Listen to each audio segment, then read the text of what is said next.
12 of the strangest archaeological discoveries in the world that even top scientists can't explain. Welcome back to the Ancient History Channel. Today we are about to embark on a journey through time, a journey where ancient ruins, strange artifacts, and unsolved mysteries are waiting to be revealed. Dear friends, have you ever wondered, on the very land where you are standing, could there have been something that existed thousands of years ago, only to be buried beneath the dust of time? Throughout human history, archaeology has opened magical doors that lead us into the past. Yet, not every discovery can be explained by science or ordinary logic. Some objects seem to come from an entirely different civilization, far beyond the imagination of modern humans. From stones engraved with strange characters that belong to no known language, to enormous skeletons, to mummies that were not properly embalmed yet remain perfectly preserved for hundreds of thousands of years, these findings leave scientists scratching their heads, unable to explain them. So, who created them? And why do they appear in places no one would expect? In today's video, we will explore 12 of the world's strangest archaeological discoveries. Mysteries so baffling that even top scientists are left speechless at their sheer absurdity. Get ready, because the more you watch, the more you will realize. The world still holds countless things that humanity has yet to fully understand. Now, let's begin with our very first discovery. The Black Bog Mummy with a Chilling Face. On May 12, 1897, at a small peat bog called Stuyveen, near the village of Ede in the Netherlands, a group of workers was diligently dredging peat when they suddenly stumbled upon something soft and heavy. Curious, they dug deeper, and what they saw left them frozen in shock. Amid the thick black mud lay a deformed human body, pitch black, with a contorted face and a body seemingly wrapped in terror itself. The two men who discovered it first were so frightened that they threw down their tools and ran without looking back. When the entire village came to see, fear spread like wildfire. No one dared touch the body. In the end, they had no choice but to cover it back with the very peat they had just dug up, as if nothing had ever happened. However, rumors about the black body in the bog quickly spread across the region, and soon, archaeological experts were invited to investigate. Initially, everyone thought it was the body of a recently deceased person, as the skin and flesh were remarkably well preserved. But the forensic results stunned everyone. It was not a recent death. It was a 2,000-year-old mummy, and notably, it was the body of a young girl. She was named the Eyed Girl, and from that moment, she became one of the greatest mysteries in European archaeology.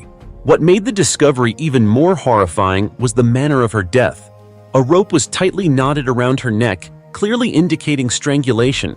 Near her collarbone was a stab wound, and her hands, feet, and part of her pelvis had been severed. Her face was distorted, her skin shrunken, causing anyone who saw it to shudder. No one knows what she endured in her final moments, but it was clearly not a peaceful death. Because her body was buried in tannin-rich peat, it had undergone a form of natural mummification. Her skin, hair, and some internal organs remained intact after thousands of years. It wasn't until 1992, nearly a century after the discovery, that the mystery of the Eyed Girl began to be unraveled. Professor Richard Neave from the University of Manchester conducted a CT scan of her skull and determined that she had died between 54 BCE and 128 CE at the age of just 16. She was about 4 feet 3 inches tall, and notably, her spine was severely curved and her right foot was abnormally swollen. These deformities led many experts to believe she had been chosen as a sacrificial victim, part of a brutal ancient ritual meant to offer a soul to the gods. By 1994, using modern facial reconstruction techniques, scientists recreated the true appearance of the Eyed Girl. The result astonished the world. From a terrifying, pitch-black mummy emerged the face of a beautiful, gentle young girl, her features possessing a soft beauty comparable to modern standards. Since then, the Eyed Bog Girl has become an iconic figure in archaeology, both intriguing and evoking sorrow for the fate of a teenage girl buried in the mysterious rituals of the past. Today, her mummy is on display at the Drents Museum in Assen, Netherlands. If you ever visit, you can see the Eyed Girl in person, a silent witness of history who has survived 2,000 years to tell her tragic story. And perhaps, looking at her face, you will ask yourself the same question as many others have. What did she do, or who caused her to suffer such a terrifying death?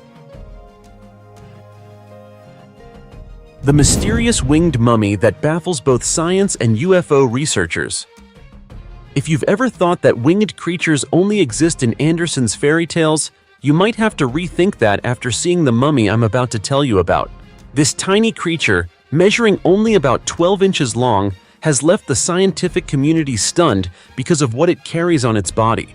A pair of delicate, crystal-like wings and a face with distinctly reptilian features. Anyone who witnesses it can't help but wonder, is this a product of nature, or is it a mystery from another world? This extraordinary mummy has been preserved in a formaldehyde solution, so despite the passage of time, its body remains intact, from its limbs to the ultra-thin wings, which are so translucent that you can see right through them.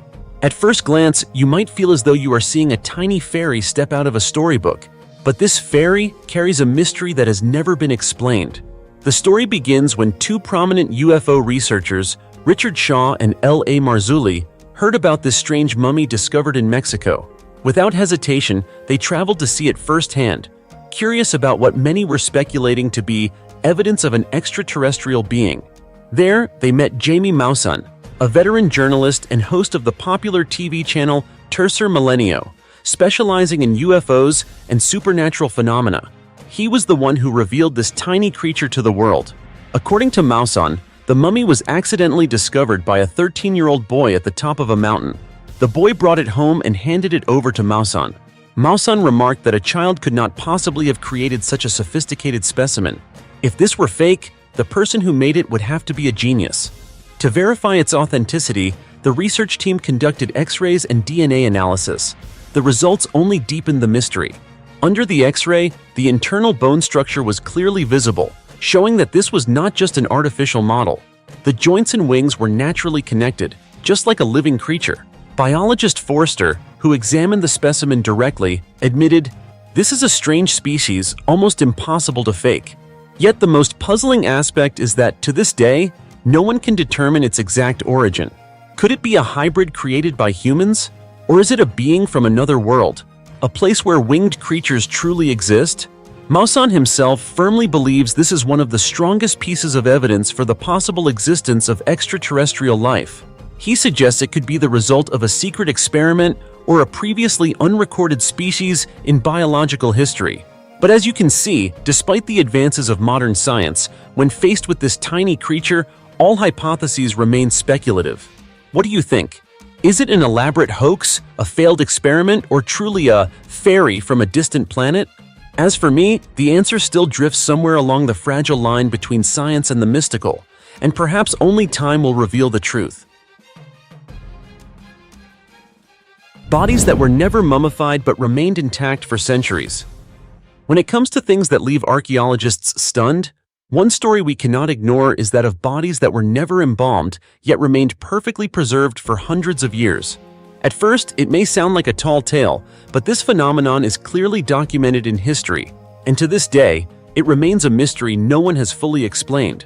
It all began in 1647, when in a tomb inside St. Andrew's Church in the small town of Venzone, in the Udine region of Italy, people accidentally discovered the body of a man preserved almost perfectly.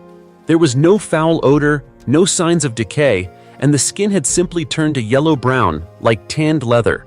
What was astonishing was that upon examination and analysis, experts confirmed that this body had never been embalmed by any chemical or manual method. The mystery only deepened when other nearby tombs gradually revealed dozens more bodies in the same state. By the 20th century, a total of 42 natural mummies had been found on the church grounds. However, a devastating earthquake in 1976 destroyed much of the area, leaving only 15 bodies preserved to this day. Here's something even more remarkable. All of these bodies share a striking similarity. They are extremely light, weighing only 22 to 44 pounds, and their skin is dry, smooth, and taut, almost as if it had been treated by a master leatherworker. Some internal organs even retain their shape, although slightly altered over time. This raises the question, what allowed these bodies to defy natural decay for so long? Many theories have been proposed by scientists, but the most prominent explanation is natural mummification. According to this theory, The environment inside the Venzone tombs inadvertently created ideal conditions for dehydrating the bodies. Researchers believe the key factor is a particular parasitic fungus called Hypha tombicidia. This fungus thrives in the damp conditions of the tomb, infiltrates wooden coffins, and absorbs moisture from the bodies. As the humidity is rapidly removed, tissues and organs dry out, preventing decomposition. But that's not the whole story. Some researchers suggest that the limestone soil surrounding the tombs plays the role of a silent hero.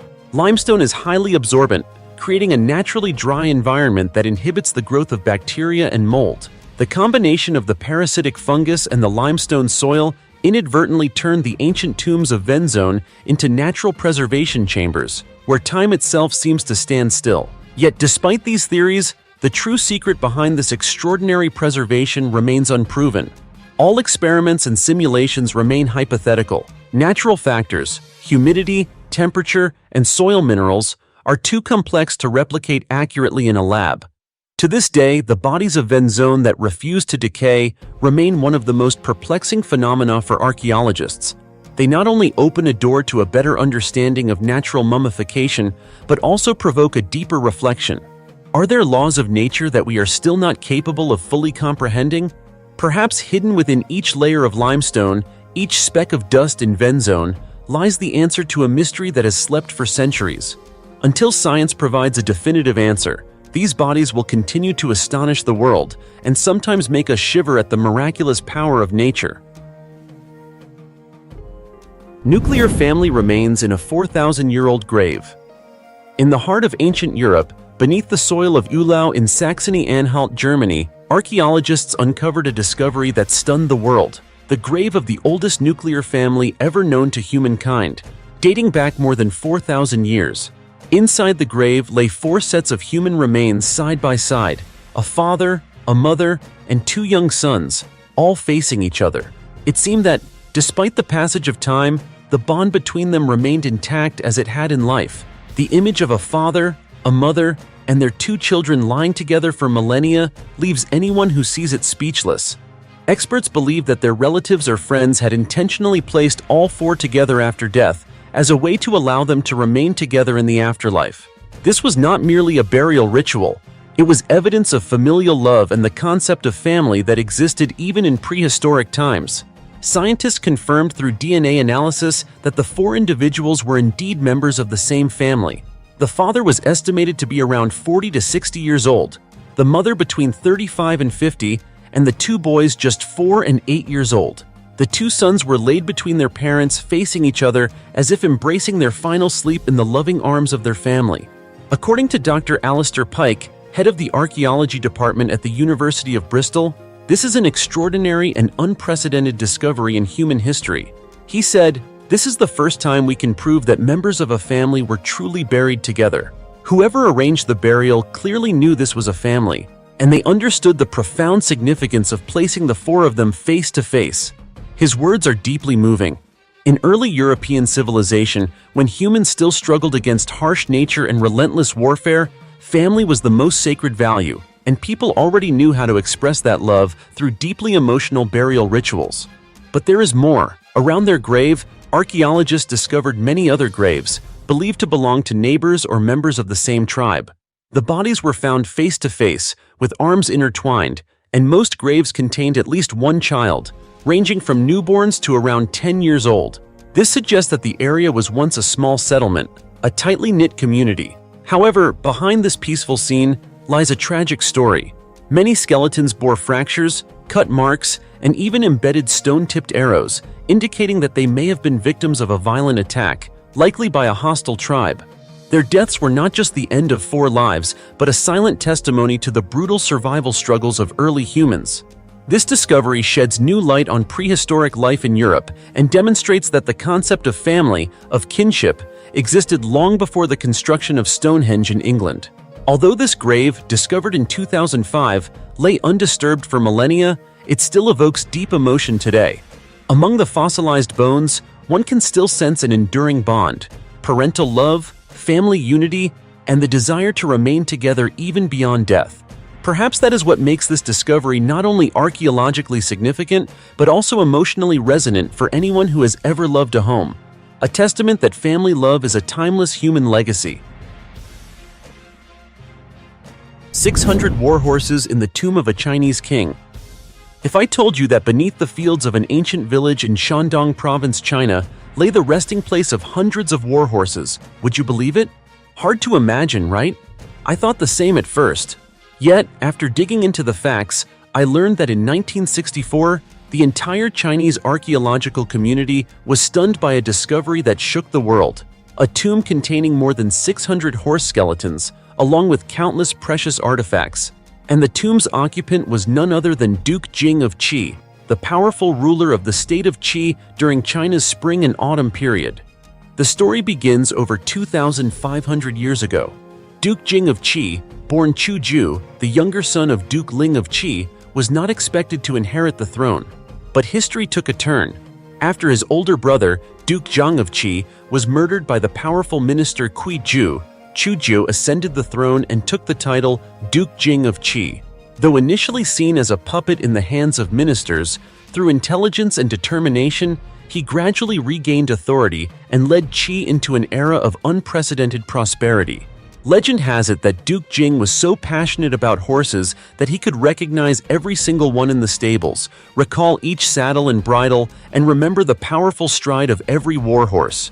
To him, horses were more than instruments of battle. They symbolized power and loyalty. Thus, when he died in 490 BCE, people performed an act that today sends chills down the spine.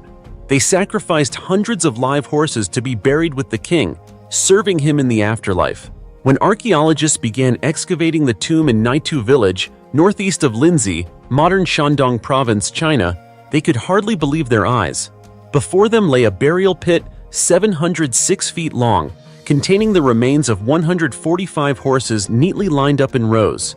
Each skeleton was positioned as if ready to charge into battle. Some were even placed in front of chariots, recreating the majesty of the battlefield. But that was just the beginning. In the following years, another 106 horse skeletons were discovered, and by 2003, the total had exceeded 600 horse remains, along with 30 dogs, 2 pigs, and 6 other animals. All were carefully buried according to the royal rites of ancient China. Experts concluded that none of the horses died of natural causes. Analysis of the bones shows that they were struck or stabbed and then meticulously arranged, a ritual known as horse sacrifice, reserved for kings and high nobility in ancient times. These horses had all been elite war horses during their lives, strong, fast, and battle-tested alongside Duke Jing. Perhaps ancient people believed the king's spirit would need these war horses to command in the afterlife. Or perhaps it was a final expression of loyalty from a people honoring a ruler who had brought peace and prosperity to the land. Today, standing before this vast ancient tomb, many visitors still shudder. 600 horse skeletons, 600 lives that once thundered across the battlefield now lie silently underground, as if guarding the eternal rest of the Duke of Qi. So, what do you think? Was this a brutal ritual, or a symbol of loyalty and authority in a distant age? Share your thoughts in the comments. Who knows, you might see this remarkable story from over 2 millennia ago in a whole new light. The 4,000-year-old skeleton of a beauty buried beneath Scotland. Have you ever imagined that beneath an ordinary quarry could lie a secret that has slept for over 4,000 years? In 1997, when workers were busy extracting stone at Upper Largie quarry in Scotland, they could hardly have imagined that their shovels were about to touch a magnificent fragment of human history. Beneath the cold soil, the skeleton of a Copper Age woman was discovered, and from that moment on, the history of this place seemed to open an entirely new chapter. Archaeologists later affectionately named her Upper Largie woman, after the very site where she was found. She was buried in a stone-lined grave in a crouched position, a posture very rarely seen in ancient burial rituals. For her community at the time, this was likely not a random position. It probably carried a spiritual significance, a ceremonial meaning, or even a sacred farewell to the deceased. Initial analyses suggested that Upper Largie woman died very young, in her early 20s.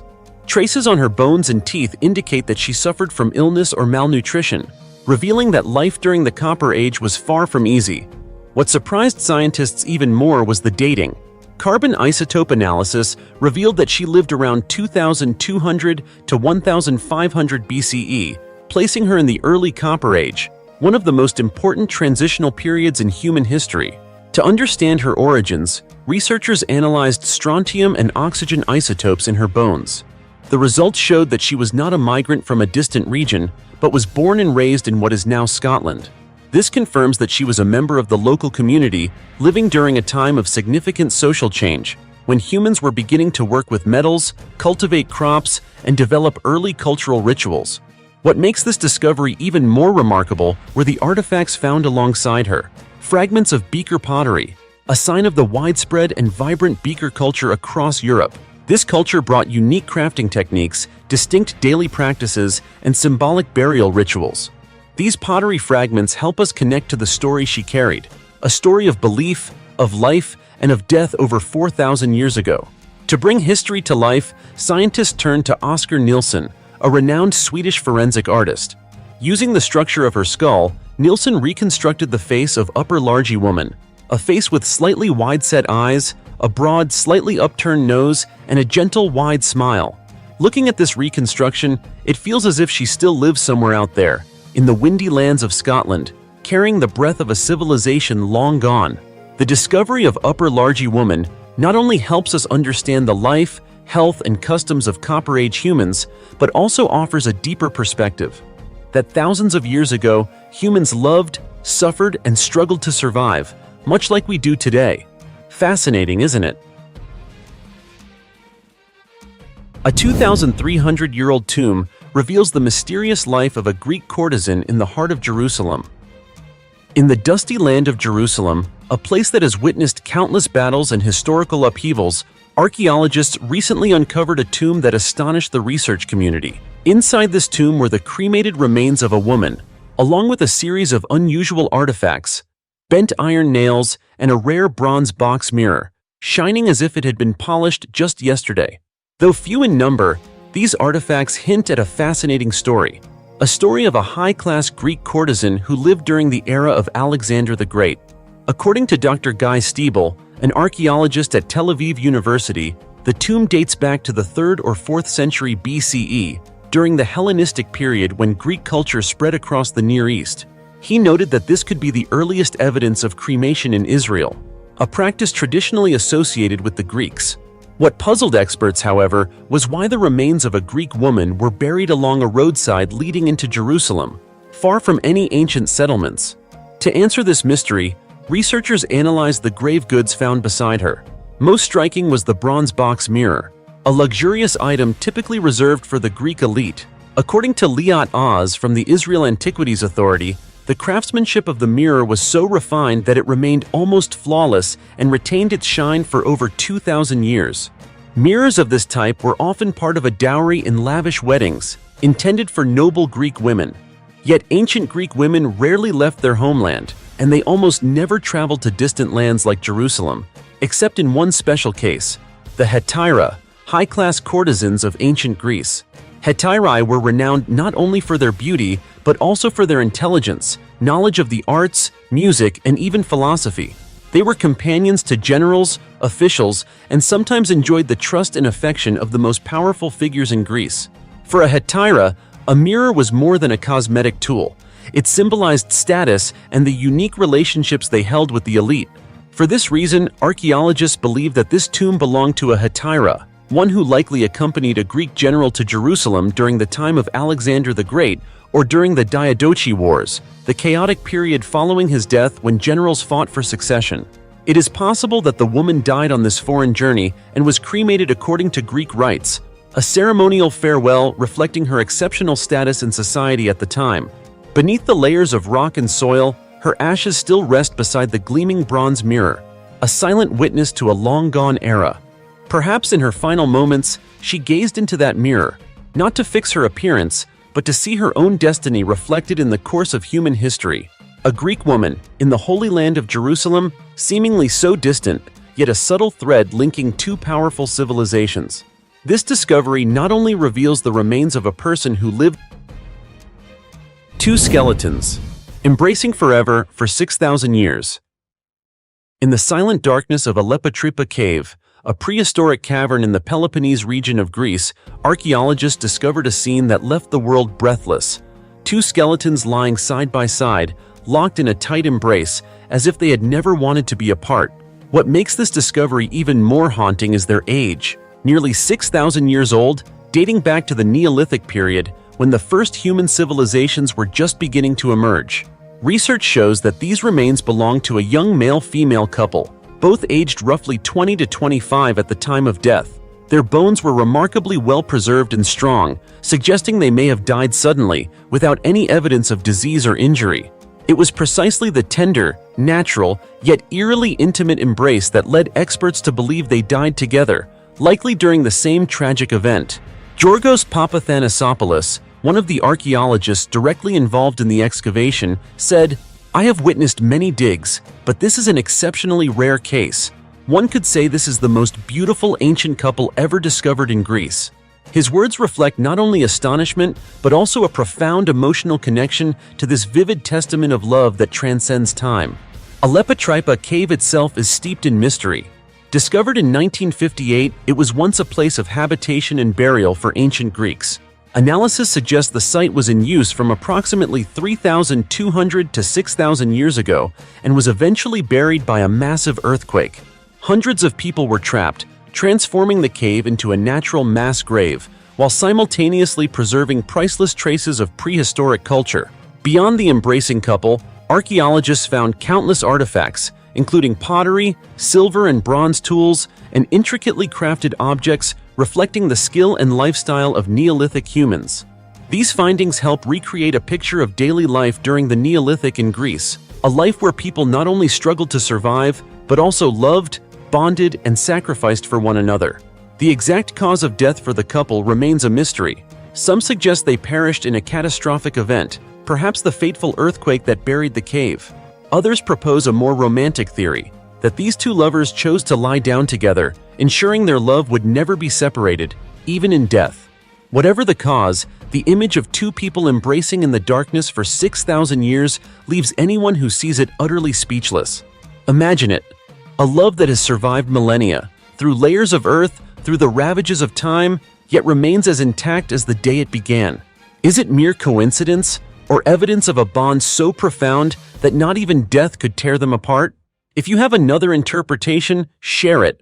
Perhaps the story behind these two skeletons carries a meaning beyond what science can explain, and you might be the one to uncover it. 300-year-old mummies of a mother and child found beneath a church crypt reveal a heartbreaking truth. Did you know that in 1994, during renovation work at the historic Dominican church in the town of Vác, Pest County, Hungary, workers stumbled upon a hidden crypt beneath the church floor? As they lifted the heavy stones and shone their lights into the darkness, the entire team was stunned. Beneath them lay hundreds of coffins, packed closely together, containing over 250 remarkably preserved bodies, some dating back 300 years. What's even more astonishing is that, despite resting underground for 3 centuries, these bodies were preserved almost perfectly. The skin, hair, and even the folds of their clothing remained intact. Archaeologists were soon called to the site to conduct research, and among the hundreds of mummies, 2 in particular captured their attention. A 38-year-old mother named Veronika Skripets and her 1-year-old son, Johannes Orlovitz. The two were found lying side by side, as if the mother were still reaching out to protect her child in eternal sleep. The sight left researchers speechless, not only because of the perfect preservation, but also because of the heartbreaking story hidden beneath the surface. For many years, the identities of the mother and child remained a mystery, until scientists decided to bring them to the United States for in-depth study. In April 2016, at the Global Medical Center in Orange County, California, a team of experts conducted modern autopsies using CT scanning technology. Ildiko Sikosi, a Hungarian anthropologist, explained that the examination aimed not only to determine the cause of death, but also to provide insights into the harsh living conditions of 18th-century Europeans, a time when medicine was rudimentary, antibiotics did not exist, vaccines were unavailable, and disease was a constant threat. CT images revealed multiple characteristic scars of tuberculosis in Veronika's lungs, a deadly infectious disease that once terrorized Europe. She passed away in 1808, likely after a prolonged and desperate struggle. Her son Johannes, the youngest child she had devoted herself to raising, was determined to have been healthy and well-nourished before dying suddenly, most likely from dysentery, an acute bacterial illness that claimed the lives of thousands of children. Tragically, Veronica had 3 children, none of whom survived past the age of 2. These findings serve as a sobering reminder of a time when death lurked in every breath, and maternal love was the only shield against fear and despair. Experts believe the exceptional preservation of the mummies in this crypt over more than 300 years is due to a unique natural environment. Dry, cool, and with stable ventilation, these conditions allowed the bodies to mummify naturally, preserving soft tissues, skin, and even facial features. When the coffins were opened, Veronica's facial contours were still visible, and her hair lightly draped over her shoulders, giving the eerie impression that she was merely asleep after a long, tiring day. In 2016, the mummies of the mother and child were displayed at the World of Mummies exhibition at the Bowers Museum, attracting thousands of visitors. People came not only to witness bodies preserved by time, but also to experience a deeply human story, a story of undying maternal love, the fragility of life, and the struggle for survival in the past.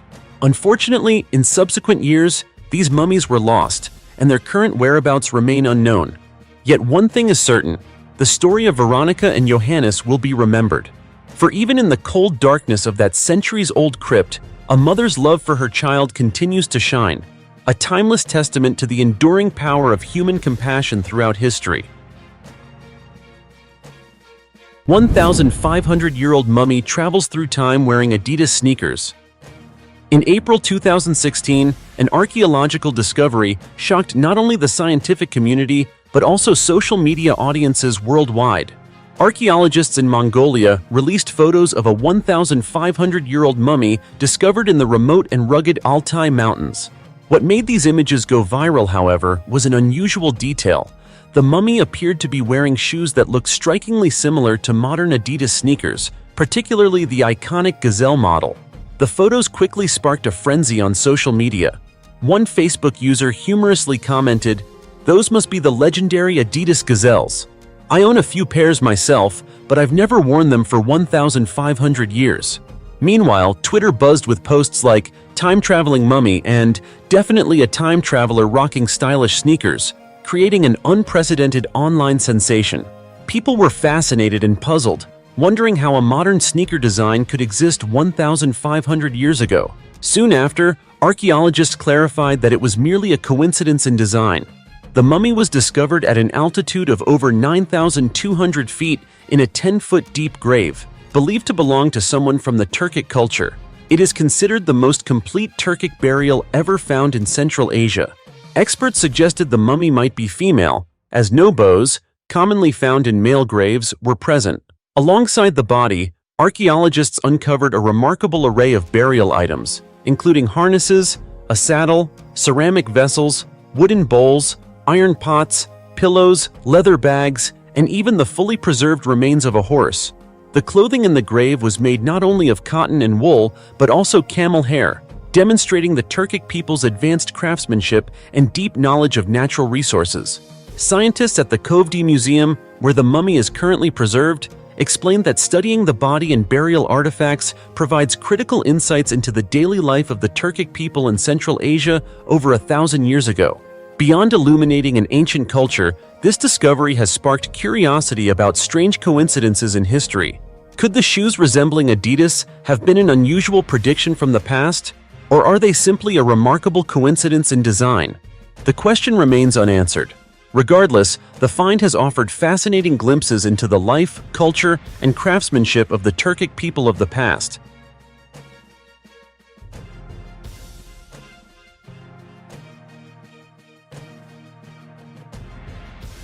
Nine beast-like skulls surround a noble mummy in an ancient Egyptian tomb. Along the legendary lands on the west bank of the Nile, once home to the glorious dynasties of ancient Egypt, a recent archaeological discovery has left the scientific community stunned. While excavating the Theban necropolis, a team from the University of Warsaw, led by Dr. Patrick Chudzik, stumbled upon something unprecedented in Egyptian history. 9 crocodile skulls buried in the tomb of a high-ranking noble. Previously, crocodiles were typically mummified intact and placed in separate tombs as sacred animals.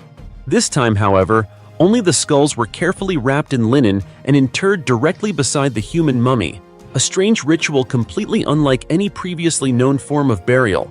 Experts are left questioning whether this was a mysterious religious rite or a sacred message left by the ancients for the afterlife. The discovery site, El Asesif, served as the burial ground for officials and nobles during the New Kingdom period, roughly from the 16th to the 11th century BCE. It was also the resting place for those who served mighty pharaohs. Deep within these tombs, the presence of 9 crocodile skulls opens an entirely new chapter in the study of ancient Egyptian spirituality. The Nile crocodile, symbolizing power and ferocity, was revered by the Egyptians as the embodiment of the god Sobek, who had the head of a crocodile and the body of a human. Sobek was believed to protect souls from dark forces and grant fortune in the afterlife. Archaeologists therefore suggest that placing the crocodile skulls in a noble's tomb was not merely a form of offering, but a plea for Sobek's protection on the journey to the next world. Dr. Chudzik remarked, "This is the first discovery of its kind in the entire history of Egyptology. We've seen many crocodile mummies buried along the Nile, but only taking the skulls and placing them with the deceased, that has never happened before. This uniqueness makes the find all the more mysterious and captivating, reflecting a rare ritual likely reserved for the elite of society." The excavation also revealed tombs of high-ranking officials, including one notable figure from the reign of Pharaoh Nebuchadnezzar Mentuhotep II, known for unifying Egypt after a period of turmoil. These discoveries provide scholars with new insights into how ancient Egyptians organized society, honored the nobility, and expressed their beliefs in the divine. What excites archaeologists most, however, is the arrangement of the 9 crocodile skulls around the mummy, as if they are guarding their master. The sight is both sacred and awe-inspiring, sending chills down the spine of anyone who witnesses it. Perhaps what makes this discovery most memorable is not just its archaeological value, but the story of faith itself, the connection between humans and the divine. Buried within the dry sands of the Egyptian desert, these secrets await full revelation. Who knows? One day we may uncover even stranger burial rituals that will make the world exclaim, "The ancient Egyptians, they truly understood life and death better than anyone else." 3,000-year-old mummy found beneath a landfill in Peru. Recently, at a landfill in Lima, the capital of Peru, archaeologists uncovered a mummy estimated to be around 3,000 years old. The excavation was later carried out by students from San Marcos University, who were the first to discover the mummy's hair and skull. Before beginning the search, the archaeologists had to remove roughly 17,600 pounds of trash from the area, a laborious task that proved worthwhile when they unearthed valuable artifacts beneath the surface. The mummy is believed to belong to the Manche culture, a community that inhabited the area around present-day Lima from approximately 1500 to 1000 BCE. The Manche culture was notable for its unique architectural structures, especially U-shaped temples aligned with the sunrise. Archaeologist Miguel Aguilar explained that the mummy was found inside a tomb at the center of a U-shaped temple. This suggests that the individual may have been part of a religious ritual, possibly someone left behind or sacrificed during the final phase of temple construction. The burial practices of the Manche were also distinctive. The body was laid flat, consistent with customs of the formative period of the Manche culture, around 3,000 years ago. The mummy was wrapped in fabric made from cotton and plant fibers, a common mummification method among many ancient Peruvian cultures. Before the arrival of Spanish conquerors, mummification was practiced by multiple civilizations across Peru. Each culture had its own techniques, with purposes ranging from protecting the soul of the deceased to ensuring their rebirth in another world. Some mummies were buried ceremoniously, while others were placed in a fetal position, symbolizing rebirth. During important festivals, these mummies were sometimes displayed and paraded, reflecting their sacred role in society. This new discovery will undoubtedly help archaeologists gain a deeper understanding of the development of ancient civilizations in Peru. It also sheds light on the spiritual beliefs and rituals of the indigenous peoples who lived in the region and left an enduring mark on its long history. 12 terrifying archaeological discoveries around the world. the 2,500-year-old mummy of the frozen princess Ukok. Amid the icy expanse of the Ukok Plateau in Siberia, a place where snow blankets the land year-round and fierce winds howl as if tearing through the sky, a colossal secret lay buried for more than 2 millennia until it was finally revealed. The story begins in 1993 when a team of archaeologists, while excavating an ancient burial mound, made a stunning discovery: a coffin buried deep beneath the permafrost. What left them speechless was what lay inside: a 2,500-year-old mummy preserved in near-perfect condition thanks to the frozen layer of earth that had never once thawed since the day of her burial. The sight shocked the entire scientific world, a mummy so intact that no one could believe it had rested underground for thousands of years. The woman was named the Ukok Princess, also known as the Frozen Maiden. She is believed to have belonged to the Prehistoric people, an ancient nomadic tribe that once roamed the Siberian steppes around the 5th century BCE. Archaeologist Natalia Polosmak, who led the discovery, later recalled that when the coffin was opened, it felt as though they had traveled back in time. Everything remained astonishingly well preserved, from her clothing and burial goods to her peaceful reclining posture. The mummy's condition was extraordinary. The wrinkles on her skin were still visible, and the intricate ancient tattoos on her arms and shoulders, sacred symbols of the Prehistoric culture, could still be clearly seen. The more experts studied her, the more they realized that the Ukok princess was no ordinary woman. She was buried far from other graves, alongside 6 horses, a ritual reserved only for individuals of exceptional status. Some theories suggest she may have been a shaman or spiritual leader, someone believed to bridge the human world with the realm of spirits. Traces of mercury and copper were found inside her nose, possibly used in ceremonial practices to induce trance-like states. Her elaborate headdress and the religious motifs of her tattoos further strengthened the belief that she was a powerful and revered woman. What stunned researchers even more was the result of a later MRI scan, which revealed that she had suffered from terminal cancer and may have endured immense pain during her final days.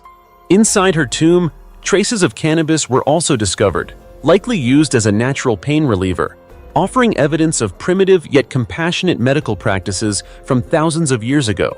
The woman stood about 5 feet 5 to 5 feet 7 inches tall and weighed around 108 pounds, giving her a slender figure unlike the typically robust build of other noble mummies from her era. It's believed that before her death, she continued to travel with her nomadic tribe across the steppe. Perhaps during one such journey, she fell from a height and never woke again. Instead of leaving her behind, her people honored her with a solemn burial, laying her to rest with her horses and ritual offerings, so that her soul could continue its journey into the afterlife. Today, the Ukok princess is carefully preserved at the National Museum of Gorno-Altaysk, after spending over 20 years at the Novosibirsk Institute of Archaeology. Despite decades of study, her true identity and life story remain an unsolved mystery. More than 2,500 years later, the frozen maiden still lies there, defying time itself, a haunting reminder that perhaps countless other secrets remain entombed beneath the icy layers of Siberia, where the past still breathes quietly alongside the present. The 5,100-year-old irrigation system, the oldest in the world, discovered in China. When people talk about the great engineering marvels of the ancient world, they often think of the Egyptian pyramids or the Hanging Gardens of Babylon. Yet few know that in China, archaeologists have unearthed a massive irrigation system estimated to be 5,100 years old, believed to be the oldest hydraulic engineering project on Earth, even predating the systems built in Mesopotamia. Amazingly, this vast network covers more than 740 acres, located along China's eastern coast, once the heart of the mysterious Liangzhu civilization. It took experts 4 years of excavation and research to fully uncover and study the site. Using modern techniques such as satellite imaging, geographical modeling, and soil analysis, they reconstructed an incredibly detailed picture of an irrigation system of unprecedented scale. Dr. Yijie Zhuang, one of the lead researchers from University College London, explained, "This system was built at an astonishing pace. In less than a decade, about 3,000 workers moved roughly 4.3 million cubic yards of earth to complete it. That's an almost unimaginable feat, especially considering the primitive tools available at the time." In its entirety, the site reveals a highly complex structure consisting of high and low dams, ditches, trenches, channels, and solid embankments, all carefully organized to control water flow for irrigation, flood prevention, and dry season storage. Thanks to this engineering masterpiece, the people of Liangzhu didn't just survive, they thrived in the fertile lower plains of the Yangtze River. They learned to harness nature, transforming wetlands into productive farmlands, something many later civilizations would take millennia to achieve.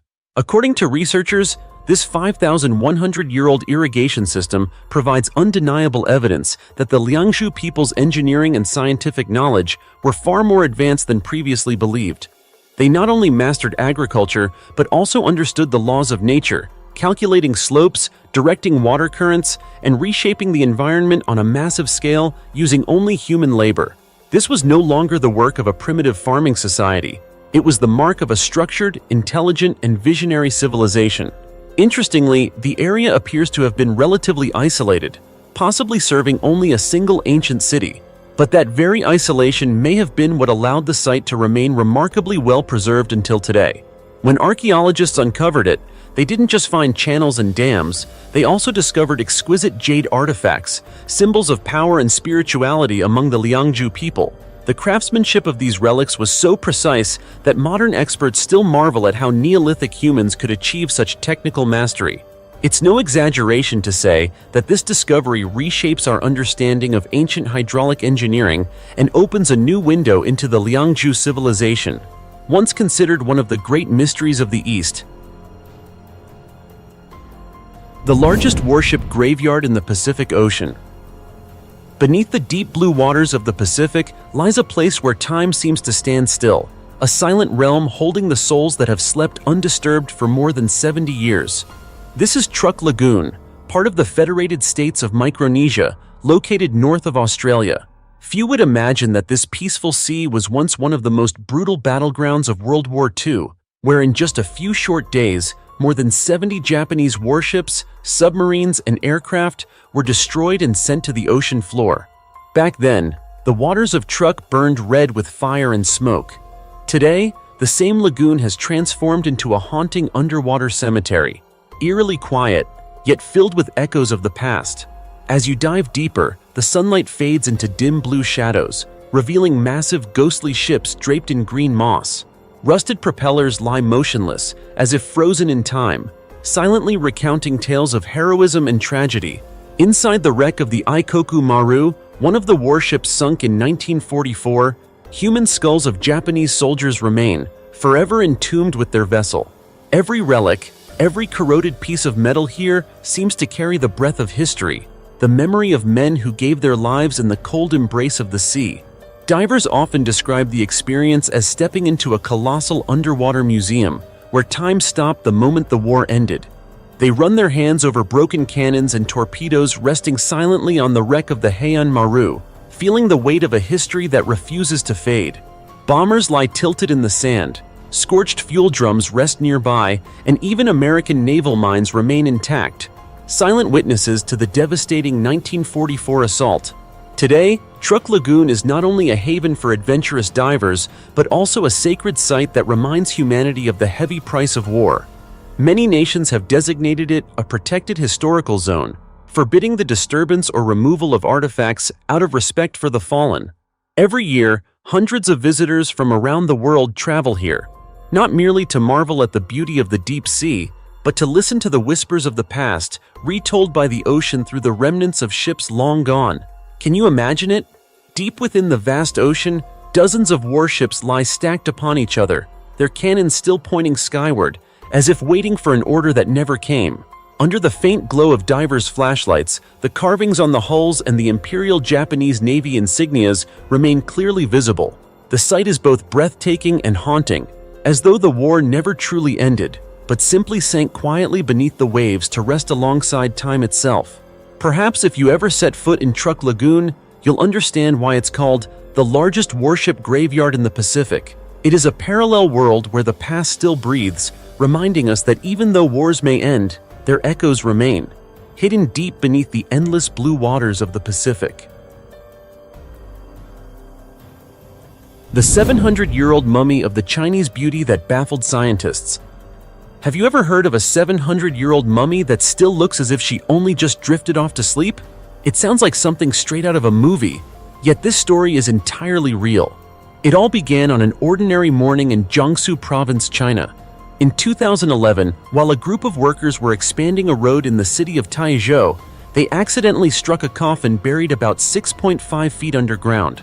Curiosity, fear, and astonishment filled the air as they realized what they had uncovered was not rock or wood, but an ancient mummy wrapped tightly in layers of silk and surrounded by a mysterious brown liquid.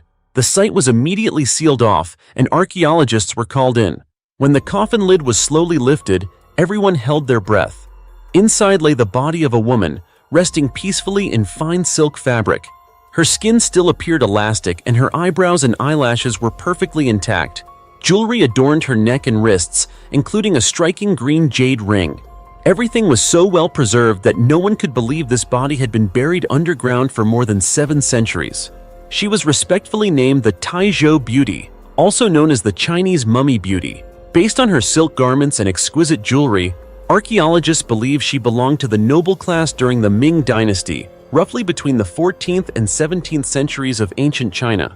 The body, measuring about 4 feet 11 inches tall, was found among burial items including ceramics, bones, ancient writings, and other valuable relics. These artifacts provided a glimpse into the luxurious lifestyle and rigid social hierarchy of the Ming era.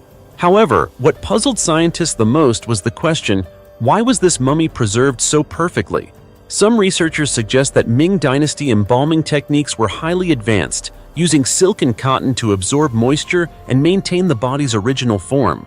Others believe it was simply a miraculous coincidence of nature, where the underground temperature, humidity, and oxygen levels created ideal conditions that prevented bacterial growth, allowing the body to rest instead of decay. Yet the mysterious brown liquid surrounding the mummy remains an unsolved puzzle. Was it a special embalming solution, or just groundwater that seeped in over time? More than a decade later, Chinese scientists still haven't reached a definitive answer. The woman's true identity, her cause of death, and the exact burial rituals remain a mystery. Even more puzzling, the site where the mummy was found is in a remote area, with no other remains or artifacts nearby, deepening the intrigue. Today, the Taiho mummy is carefully preserved at the Taiho Museum, which has been open to the public since 1979 after the discovery of the first Ming Dynasty mummy. Thousands of visitors come each year, not only to witness the timeless beauty of this 700-year-old woman, but also to ponder a question humanity still cannot answer. How can a human body remain so perfectly intact for centuries underground, defying the harsh laws of nature itself? Do you have your own theory? If you do, don't hesitate to share it. We'd love to hear your thoughts. Animal bones found beneath the Roman Coliseum reveal a terrifying truth. If you think the Roman Coliseum was only a place where humans fought each other in bloody battles, this discovery might change your mind. Deep within the ancient ruins, archaeologists have uncovered a chilling secret: the remains of animals buried in the old drainage tunnels beneath the Coliseum, including the bones of dogs once forced to fight in brutal combat, solely for the amusement of spectators thousands of years ago. This remarkable find was announced in 2022 by a team of experts from the Archaeological Park of the Coliseum in Italy. While excavating the ancient drainage system, they discovered the bones of numerous wild animals: leopards, bears, lions, ostriches, and, most shockingly, the skeletal remains of several small dogs, believed to be the ancestors of today's dachshund breed. What astonished researchers most was that these dogs weren't companions or pets. They were trained to fight in the Coliseum's gruesome spectacles. Dr. Alfonsina Russo, director of the Archaeological Park, expressed heartbreak when she stated, "We found many dog bones that look identical to modern dachshunds. Sadly, they weren't gentle household pets. They were warriors forced to fight against bears and lions in the arena, and most of them died." Just imagine the horror. Tens of thousands of spectators cheering wildly as these small, muscular dogs with strong jaws were thrown into the massive arena, facing beasts many times their size. They had no choice but to fight to the death. When the roaring crowds finally quieted, only tiny, lifeless bodies remained. Bones later unearthed beneath the cold earth, silent witnesses to one of humanity's most brutal entertainments. Archaeologists also discovered food scraps left behind by the spectators: figs, grapes, olives, plums, and various seeds. tossed carelessly into the arena after the shows. Among the debris were over 50 bronze fragments and a rare silver coin minted between AD 170 and 171 to commemorate Emperor Marcus Aurelius's 10th year of reign. These artifacts helped experts accurately date the sediment layers within the tunnels. Interestingly, this study not only revealed the dark side of ancient Roman culture, but also offered insights that could help modern Rome. It turns out that the Colosseum's ancient drainage system was engineered with remarkable intelligence, designed to prevent flooding during heavy rains, a problem that still troubles the modern city. Today, engineers and archaeologists are working to restore and study the original system, hoping to both preserve this historic marvel and adapt its design for modern urban solutions. Each bone, coin, and ancient pipe found beneath the Colosseum tells part of a larger story, one about humanity's obsession with spectacle, its cruelty, and its ingenuity. It's a story where the cheers of victory drowned out the cries of the innocent, leaving behind forgotten souls buried under the sands of history. Now, as science sheds light on these remains, we are reminded of a sobering truth. History isn't written only through triumphs, but also through the suffering of innocent beings who had no voice. The 2,500-year-old mummy pair with golden tongues that terrified everyone. It may sound unbelievable, but this is one of the strangest and most fascinating archaeological discoveries in Egypt in recent years. During the excavation of an ancient tomb on the outskirts of Cairo, researchers accidentally uncovered two 2,500-year-old mummies, one male and one female, each buried with delicately crafted gold leaves placed on their tongues. You might wonder, why would the ancients do such a thing? According to experts from the University of Barcelona in Spain, the two mummies were entombed in separate limestone coffins dating back to the Satal period, Egypt's 26th dynasty, roughly 2,500 years ago. Remarkably, the male mummy was found almost perfectly preserved, sealed within an untouched chamber, while the female mummy had been badly damaged, likely the victim of grave robbers thousands of years ago.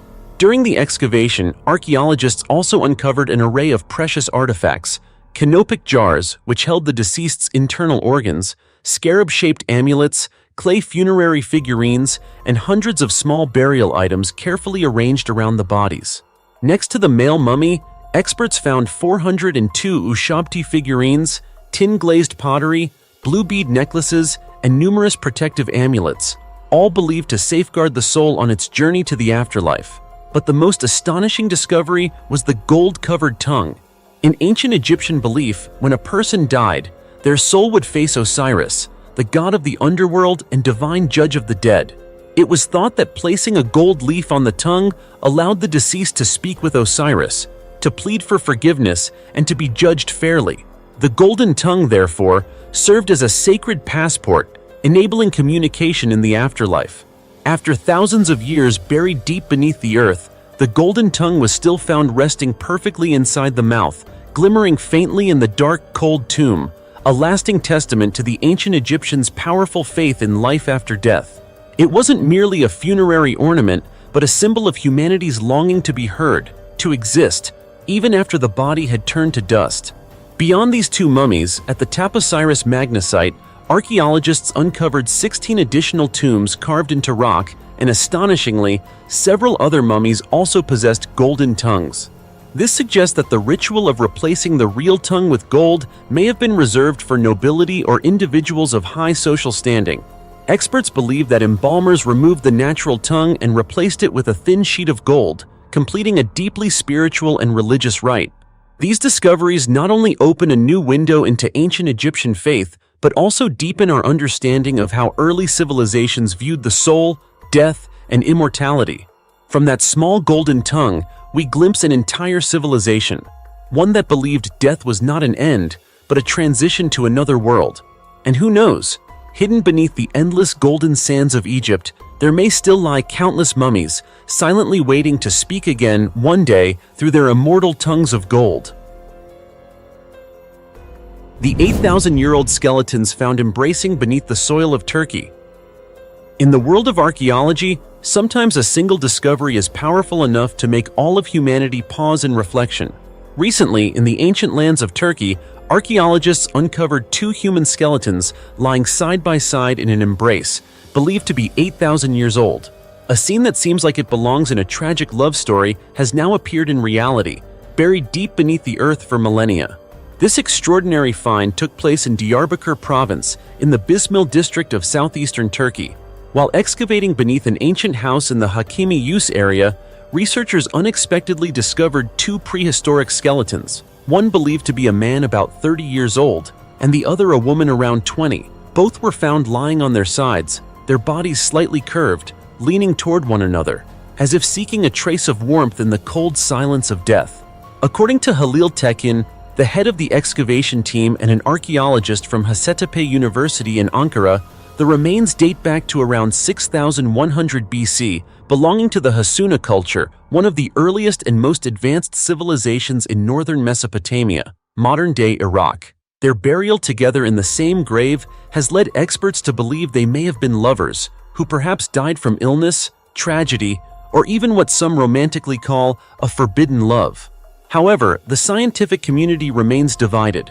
Some anthropologists argue that the position of the skeletons doesn't necessarily depict an embrace, but rather a side-by-side fetal posture, which was common in Neolithic burials. Archaeologist C.C. Lamberg-Karlovsky from Harvard University suggested that the pair might not have been lovers at all, but siblings, or perhaps victims of an epidemic who died at the same time. There's even the possibility that both were male, something that can only be confirmed once DNA and genetic analyses are completed. Still, whether or not this was truly a love story, the sight of these two intertwined skeletons is undeniably moving. It reminds us of a time long before writing, before metal, when humans already understood love, attachment, and the desire to remain together, even in death. It's a rare phenomenon. Among thousands of skeletons unearthed worldwide, only a handful have ever been found buried so closely and tenderly together. Interestingly, the Hakimi Yus site where these remains were found is destined to be submerged underwater once the Alisu Dam on the Tigris River is fully operational. That's why, since 2001, Tekin's team has been racing against time, excavating every inch of ground to save as many archaeological treasures as possible.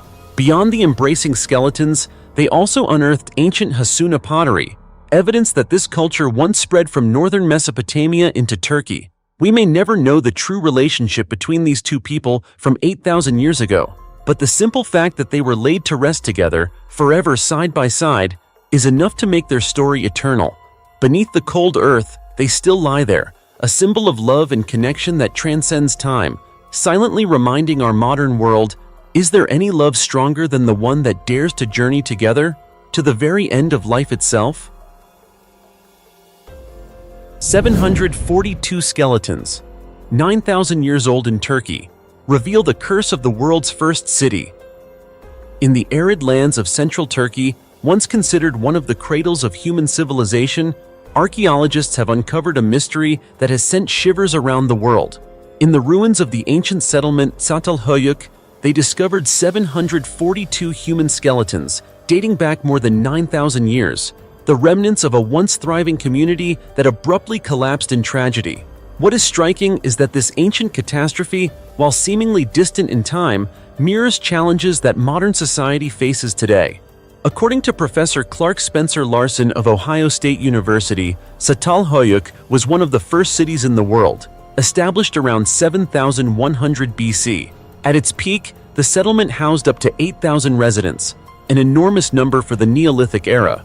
The people had abandoned their nomadic lifestyles to settle, build houses, form villages, and create one of humanity's earliest civilizations. But this progress came with terrible consequences. Overcrowding forced the houses at Satal Hoyuk to be built tightly together with no doors. People had to climb onto the roofs and slide down into their homes. Each house was like a sealed box, serving as both living space and burial site, as the dead were interred directly under the floor. The stifling air, poor sanitation, and overlapping daily activities turned the city into a giant disease hub of the ancient world. Researchers found that 33% of the skeletons showed signs of infection, with many deaths resulting from diseases spreading through human and animal waste trapped in the walls and floors. Dental analysis revealed that 13% of women and 10% of men suffered severe tooth decay, caused by a diet heavy in grains but low in meat and vegetables. Even more horrifying, 25% of the skeletons had skull fractures, evidence that residents did not just die from illness, but also from violence and conflict. Perhaps when famine, disease, and survival pressures escalated, humans turned on one another. Yet what truly sends chills down the spine is the disturbing similarity between Satal Hoyuk and modern society. Today, billions of people live in megacities, crammed together, breathing polluted air, facing infectious diseases, environmental degradation, and food crises. Everything that caused the collapse of humanity's first city is repeating in a modern form. Professor Larson emphasizes that Satal Hoyuk is not just an archaeological site, but a mirror of human history. It shows that no matter how advanced technology, science, and material wealth become, humans still face age-old challenges: disease, violence, overpopulation, and environmental decay. The first city fell because of its own civilization, and if we do not change course, history could very well repeat itself. So the question remains: has the curse of Satal Hoyuk truly vanished, or does it quietly persist in every street, building, and breath of modern society?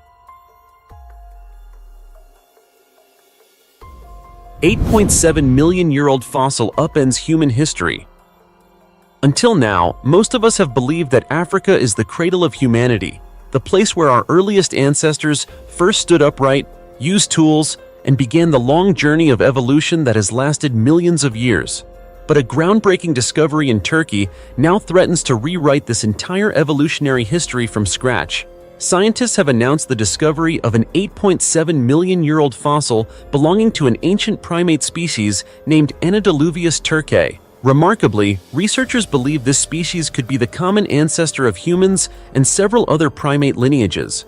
Unlike previous finds in Africa, this fossil was unearthed deep in the soil of Turkey, in the heart of ancient Europe. If confirmed, this discovery could challenge Charles Darwin's hypothesis that humans originated exclusively in Africa. Instead of migrating out of Africa to conquer the world, our ancestors may have migrated from Europe back into Africa in a complex, multi-million-year migration pattern. The fossil was found nearly intact, preserving much of the face and frontal skull structure, allowing experts to reconstruct the appearance of the species. Adidas turcae had an ape-like body, but archaeologists were astonished by its large cranial size and brain volume, much greater than that of other known ancestors. It had a body size roughly equivalent to an adult male chimpanzee, weighing about 110 to 130 pounds, lived in open, dry forest environments, and likely spent most of its time on the ground, rather than exclusively climbing like other primates. Professor David Begun, a paleoanthropologist at the University of Toronto, Canada, stated, "Based on the jaw, teeth, and geological deposits, Adidas turcae may have lived in a much drier and more open environment than African apes. It provides evidence that adaptation to life on the ground began millions of years earlier than previously thought." Published in Communication Biology, the study also suggests an even more shocking possibility: that human ancestors may have evolved in Europe for 5 million years before migrating to Africa in response to environmental changes and shrinking forests. In other words, instead of humans leaving Africa, it may be that Africa was where we returned. The ancient Mediterranean ecosystem is also coming into focus, a world where elephants, rhinos, giraffes, hyenas, lions, and human ancestors coexisted before diverging, with each species evolving along its own path. The disappearance of forests, climate change, and competition for survival forced these creatures to migrate thousands of miles, opening new chapters in the evolutionary story that we are only beginning to uncover. Now the question arises: did humans really originate in Africa, or did Europe mark the true beginning of it all? This 8.7 million-year-old discovery not only upends our understanding of history, but also challenges us to rethink the entire journey of human evolution, a journey whose true origins may still lie buried beneath the ancient soils of Europe. A church decorated with 40,000 human skeletons. You may have marveled at magnificent architectural wonders like Notre Dame in Paris or the Leaning Tower of Pisa, but have you ever imagined a church where the entire interior, from chandeliers and chalices to family crests, is made entirely of human bones? This isn't a horror movie or a legend. It's a real place that exists today in the Czech Republic, known as Sedlec Ossuary, one of the most eerie and haunting sights on the planet. yet also a breathtaking testament to how humans transform death into art. Picture yourself stepping through a weathered iron gate. The moss-covered stones crunch softly underfoot. As the old wooden doors swing open, you feel as if you've entered another world. A world where death is not buried underground, but laid bare before your eyes. 4 walls are covered with skulls, femurs, and pelvic bones, arranged so artistically that you're torn between turning away in fear and staring in awe. The story of Sedlec Ossuary begins in the 13th century, when a pilgrim monk returned from Jerusalem with a handful of holy soil and sprinkled it over the Sedlec cemetery. From that moment, the site became sacred, and thousands of people, nobles and commoners alike, desired to be buried there. But tragedy struck. During the 14th century Black Death, nearly half of Europe's population perished, leaving tens of thousands of bodies to be buried. Sedlec became the resting place for over 30,000 victims. The following century brought the Hussite religious wars, claiming even more lives, whose bones were again interred at Sedlec. By the late 15th century, the cemetery had run out of space. Graves were exhumed and the bones collected to make room for a new chapel, the very one standing today. For centuries, the bones remained quietly in the dark until 1870, when a skilled yet macabre artist, František Rint, was commissioned to decorate the space using these ancient skeletons. Rint didn't just arrange bones. He transformed them into unimaginable works of art. The 7-branch chandelier in the center of the chapel incorporates almost every type of human bone in the body, an astonishing centerpiece that leaves visitors speechless. Every curve, every line, demonstrates incredible craftsmanship, meticulousness, and a haunting beauty. The church gates were built as a curtain of bones, segments of pelvis and arm bones crafted into chalices, while the Schwarzenberg family crest, whose members funded the project, is displayed on the wall using cold white bones. Though chilling, Sedlec is not the only place in the world where death has been transformed into eerie beauty. Beneath the streets of Paris lie the catacombs, stretching 186 miles underground, 200 feet deep, containing 6 million skeletons, a city of the dead beneath a living city. Also in the Czech Republic, near Sedlec, the Brno Ossuary holds more than 50,000 skeletons, serving as a stark reminder of history, war, disease, and mortality. Sedlec is more than a strange architectural feat. It is a convergence of history, religion, art, and death. The bones here are not merely remnants of lost lives. They form a language that tells a story hundreds of years old, a story that no visitor can easily forget. Do you have the courage to set foot inside Sedlec Ossuary? If you do, it might just be the most unforgettable stop for your next trip.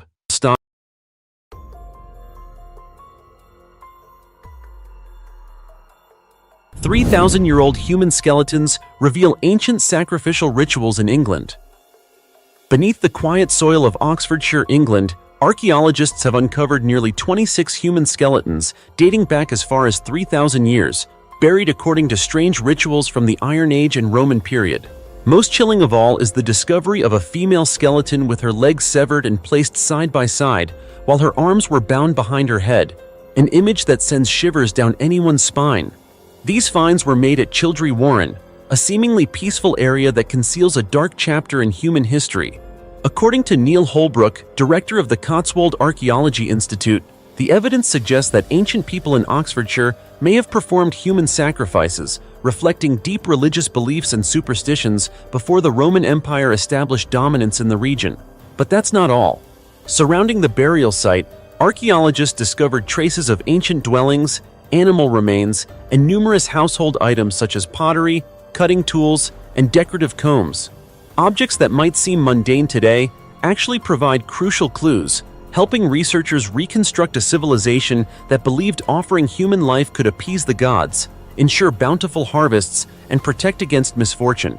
If you think such brutal rituals were unique to ancient England, you might be surprised to learn that human sacrifice was a global phenomenon.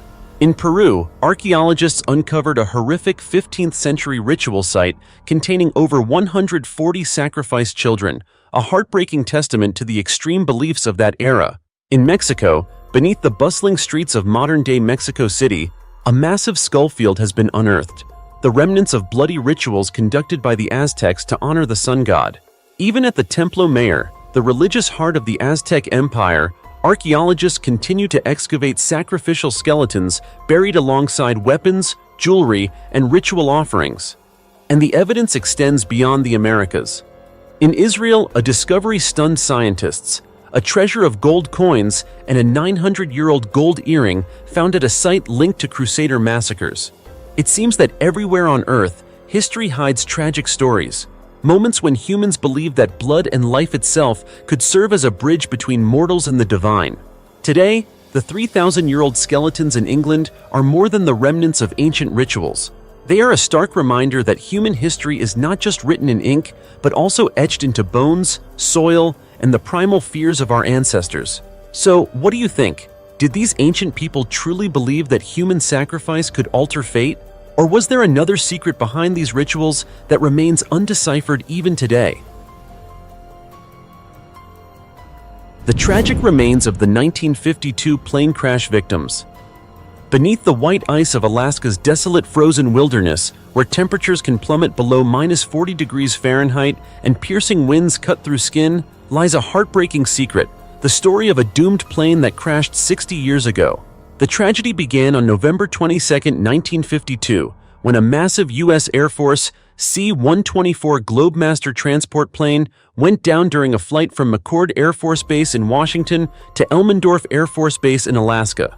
On board were 52 people, including 41 passengers and 11 crew members, all of whom vanished without a trace. At the time, the extreme weather made any rescue efforts nearly impossible. Heavy snow, fierce winds, and sub-zero temperatures rendered the search futile. Recon pilots only spotted small pieces of metal scattered along the slopes of Gannett Peak, but soon even these were swallowed by the snow and ice, making the plane seem to vanish entirely. The accident gradually faded from memory, leaving grieving families clinging to the faint hope that one day they might discover signs of their loved ones. Yet fate had other plans. Nearly 60 years later, in June 2012, a group of soldiers training on the Colony Glacier stumbled upon a strange yellow object, a U.S. military life raft. Digging further, they uncovered more items: a small Buddhist statue, a flight suit, postage stamps, and even a pilgrimage itinerary to St. Patrick's Cathedral in Washington, D.C. Each object acted as a message from the past, confirming that this was indeed the crash site of the C-124. The discovery immediately shocked the nation. A large-scale recovery operation was launched, involving the Alaska National Guard, helicopters, and hundreds of forensic and archaeological experts. As the ice slowly melted, fragments of the plane emerged, along with the remains of victims trapped in the frozen glacier for over half a century. Artifacts and remains were transported to the U.S. Armed Forces DNA Identification Laboratory, where scientists began the painstaking process of identifying each individual. To date, 17 service members have been identified, with searches continuing for the remaining 9. Every time a set of remains is confirmed, a letter is sent to the family, closing a painful yet hopeful chapter for loved ones who have waited decades. What makes this story remarkable is not just the scale of the tragedy, but the humanity and persistence in the quest for truth. Though time had buried the past, the tireless efforts of the recovery teams demonstrate that every lost soul deserves to return home, and no one is forgotten in this vast world. Amid the frozen ice and swirling snow, where wreckage lies silent under the weak sunlight, the faint echo of engines from that fateful day seems to linger, a reminder of a sorrowful tragedy and a testament to the unyielding human spirit against time and fate. 11 astonishing archaeological discoveries in the desert. 7,000-year-old mummies reveal secrets of the Sahara's past. Have you ever imagined that the harsh, sun-scorched desert with endless sands, like the Sahara, was once a lush land, filled with thriving vegetation and abundant rivers and lakes? It may sound hard to believe, but the latest archaeological discoveries at Taklamakan in southwestern Libya are revealing a Sahara very different from what we know today. More than 7,000 years ago, this region was far from the harsh environment we see now. Instead, it was a vast savanna where giant animals like elephants and hippos roamed freely. Even in areas that today are only sand dunes and rocky terrain, prehistoric human communities once lived, relying on fishing and herding sheep and goats. What amazes us most is that from the nearly perfectly preserved mummies of 2 women, experts have been able to trace clues that reconstruct life thousands of years ago. When archaeologists dug through the sand and uncovered jawbones, they did not just find mummies, they discovered an entire forgotten history. Associate Professor Savino di Lernia, an expert in African archaeology at Sapienza University in Italy, shared, "From these two mummies, researchers can understand the living environment and daily life of ancient Sahara inhabitants. For the first time, scientists were even able to sequence the full genome from mummies preserved in such a hot, arid environment, a rare achievement in archaeology. The analysis shows that these Sahara inhabitants belong to a completely new population, previously unknown. They lived in isolation in this region for tens of thousands of years.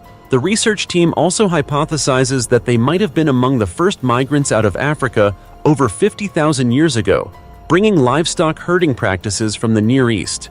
Remarkably, even though they had cultural exchanges with other groups, there was almost no genetic mixing. Thanks to these mummies, archaeologists are gradually realizing that although the Sahara at the time was relatively hospitable, it was not exactly a migration corridor between the Sahel and North Africa.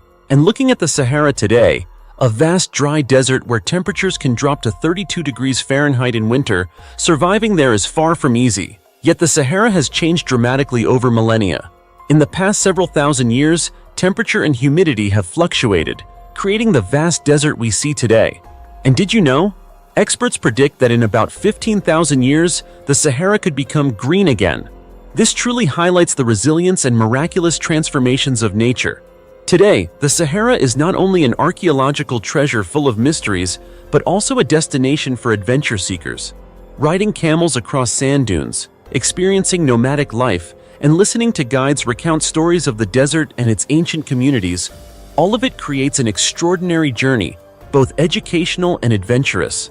The discoveries at Taklamakan have opened a magical window into the past, helping us understand that what seems like the harshest place on Earth was once a verdant paradise where humans and nature lived in perfect harmony. And every grain of Sahara sand today still holds untold stories of a distant past, waiting for us to uncover. 2,500-year-old remains of women reveal ancient human trafficking. In the heart of the harsh and arid Negev desert in southern Israel, a place that seems to hold nothing but sun, wind, and sand, an ancient secret has unexpectedly come to light, leaving the international archaeological community stunned. In 2021, during an excavation conducted prior to the construction of a water pipeline, archaeologists discovered a strange burial site, isolated in the desolate land with no evidence of any past settlements. What makes this discovery particularly remarkable is that the site contained dozens of skeletal remains dating back as far as 2,500 years, most of which are believed to be women from other regions, possibly victims of cross-desert trade in antiquity. These graves were found at a highly significant location, at the intersection of two major ancient trade routes that once connected Egypt with the Wadi Araba and the Arabian Peninsula. This location has sparked major questions among experts. Could this have been a transfer station in the ancient trade network, not only for goods, but also for humans, particularly women, used for ritual and religious purposes? Tali Eriksson-Gini, an archaeologist with the Israel Antiquities Authority, stated, "This is the first time we have found a burial site like this in the area. What is notable is that it is completely separate from any known ancient settlements, suggesting that it had a much deeper ritual significance rather than serving as a regular living space. It is precisely this isolation that highlights the mysterious and religious nature of the site, as if it was chosen for a very specific, sacred, yet also ominous purpose." The skeletons found here are primarily adult women, although further analysis is needed to confirm the exact sex. Within the graves, archaeologists uncovered numerous unusual artifacts, from jewelry made of copper and iron alloys to finely crafted pottery and cypraea shells from the Red Sea, commonly used by Egyptian women as protective amulets against evil. Additionally, incense boxes and alabaster trays, items associated with the trade of aromatic resins and frankincense, were found, indicating that this site was once an important link in an ancient religious trade network, where material goods and spiritual beliefs merged into a mystical whole. But behind the solemn appearance lies a story that can send chills down anyone's spine. It is highly likely that the women buried here were victims of human trafficking that persisted for centuries. Preliminary studies suggest they may have come from Gaza or Egypt. brought across the desert to the Arabian Peninsula, where they may have been forced into marriage or prostitution to serve in ritual practices of a mystical and religious nature. The story becomes even darker as archaeologists discovered that many of the skeletons had been moved from their original positions, possibly to make room for later burials, showing that the site was reused over a long period, reinforcing its undeniable ritual significance in the minds of ancient people. Furthermore, ancient records such as the Minoan inscriptions in Yemen also mention ritual prostitution and the trade of women in the region, further supporting the hypothesis of a dark industry that existed alongside sacred rituals at these trade crossroads. All of these factors create a historical picture that is both mysterious and tragic, clearly reflecting a time when the lines between faith and power, belief and human oppression were blurred more than ever. It is important to note, however, that these hypotheses are still preliminary. Scientists continue to analyze and compare evidence to clarify the full story behind the mysterious Negev desert burials. Regardless of the final conclusions, this discovery undoubtedly opens a new chapter in the study of human history, not only archaeologically, but also as a stark reminder of the fate of people who once lived and may have been forgotten in the pages of history that were never written. The smiling mummy of Chile's sun-baked desert. Did you know that it's not just Egypt that is famous for mysterious mummies? Even in Chile's arid Atacama Desert, there exists an archaeological treasure that has left scientists in awe. The mummies here are not only rare, but they are also older than many Egyptian pharaohs by thousands of years. These mummies were created by the Chinchorro people, a hunter-gatherer culture living along riverbanks. They fished using nets, spears, and hooks, and built portable shelters from sea lion skins and bones. Life may have seemed simple. They had no agriculture, no metallurgy, and no domesticated animals, but their skillful hands and deep reverence for ancestors produced these remarkable mummies. Unlike Egypt, where only royalty was mummified, the Chinchorro mummified everyone: infants, fetuses, adults, and even animals. Each mummy is an exquisite work of art. Some lie down, others sit, and many retain their original skin and hair. Some mummies even appear to smile, with faces made of pelican skin, while others are covered in black or red manganese ash, creating mysterious symbolic expressions. What makes them truly extraordinary is the Chinchorro's sophisticated mummification technique. One common method was natural dehydration. Corpses would rapidly lose water under temperatures of about 122 to 140 degrees Fahrenheit, and combined with the hot, dry environment and high sodium content in the soil, bacteria could not develop. Some mummies even preserved clothing, hair, and skin perfectly, surviving in the harsh desert conditions. Many researchers believe this natural preservation inspired the Chinchorro to develop a mummification tradition that lasted over 3,000 years, beginning around 7,000 BCE and continuing until about 5,000 BCE. One of the most striking discoveries is a boy's mummy with a black ash mask placed on a mat woven from reeds, with his internal organs replaced by soil. Archaeologists suggest this symbolizes the eternal existence of ancestors. Moreover, the mummies were reinforced with reeds, ash, and cloth at the joints, and some even had artificial skin made from cloth and pelican skin, showing meticulous care and deep respect for the deceased. One haunting yet touching image is that of Chinchorro children attached to wooden frames and carried on their parents' backs both in life and after death. This practice was not just a funerary ritual, but a testament to family bonds and social connections in Chinchorro life. Some mummies were separated by whale bones, possibly indicating family-based burials. It's incredible, but this scorching desert has preserved secrets for over 5,000 years. Every mummy, every mask, every layer of ash or soil covering the bones tells a vivid story of the Chinchorro, a community whose simple life left a profound and enduring cultural mark. Looking into those smiling faces, can you sense the intersection of life and death, of past and present? These mummies are proof that even the world's driest desert can hide the most vibrant secrets, and that these humble yet creative people have left us an invaluable archaeological legacy that transcends both time and space. A 7,000-year-old skeleton in the heart of the Arabian desert. In the vast deserts of Saudi Arabia, where today there is nothing but sand and rock, archaeologists have uncovered a mystery that could send chills down anyone's spine. An ancient human skeleton, buried among hundreds of scattered animal bones within a strange stone structure, dates back as far as 7,000 years. But what makes this discovery truly astonishing is not just its age, it's the questions it raises. Who built this place? For what purpose? And why was it abandoned in silence for millennia? The structure lies just 34 miles east of the ancient city of Alula, in the parched sandstone plains of the Arabian Peninsula. It stretches nearly 460 feet long and is constructed entirely from local sandstone blocks in a rectangular layout that locals call a mustatil. Since the 1970s, roughly 1,600 mustatills have been recorded across Saudi Arabia, yet only a few have been excavated in detail. Now, this excavation opens a window into a civilization seemingly forgotten by history. Inside the mustatil, archaeologists discovered a large ritual area with stone walls over 3 feet high, clearly divided small chambers, and a central room, the most sacred space. There, a stone believed to be a meteorite was prominently placed, possibly used to connect humans with the divine. Surrounding this stone were hundreds of animal bones, mostly skulls and horns of domesticated livestock. Analyses suggest that these rituals took place more than 7,000 years ago, when the Arabian Peninsula was still a lush grassland, home to roaming elephants and hippos. Adding to the mystery is the skeleton of a man around 30 years old, buried in a separate chamber, hundreds of years after the main ritual area was used.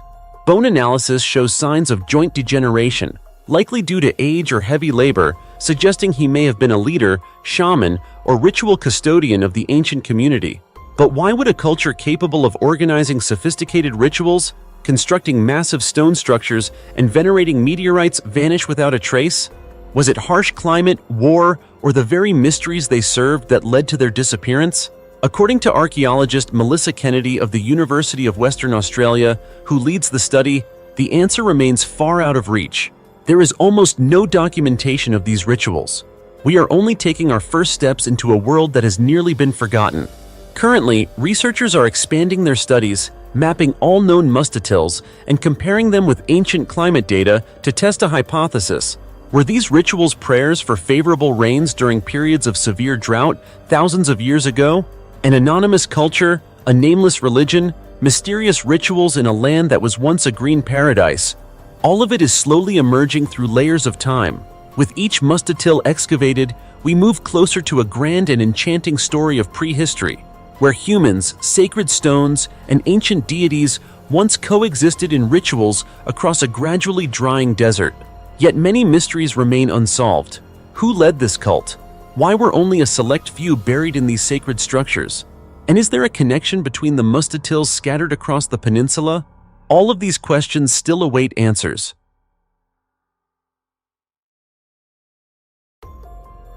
The 4,000-year-old beauty mummy of the Taklamakan Desert. In 1939, during a survey in the harsh and endless sands of the Taklamakan Desert near the Shaohei region, a research team led by Swiss archaeologist Bergmann Folke discovered a series of unusual tombs. Astonishingly, this discovery was forgotten by the world for over 60 years, as if the desert itself had swallowed the story into silence. It wasn't until 2000 when the Xinjiang Institute of Cultural Relics and Archaeology returned to excavate the area that the mysterious tale was truly revived. After 5 years of painstaking work under the scorching sun of this dead land, a spectacular mystery from the past gradually emerged, stunning the scientific community. Spanning an unprecedented area, the Shaohei site revealed as many as 330 tombs, layered over multiple generations, along with 15 nearly perfectly preserved mummies. Each mummy was placed in a wooden boat-shaped coffin, face down as part of a sacred ritual. What sent chills through archaeologists was not only the preservation of these bodies over more than 4,000 years, but also the way they were wrapped in wool and cowhide, so meticulously that not a single grain of sand could penetrate. The extremely dry and cold environment of the desert acted as a natural freezer, preserving every strand of hair, every fold of fabric, and even the facial expressions that seemed frozen in time. However, the discovery that captivated the world was a particularly remarkable mummy, now known as the Shaohei Princess.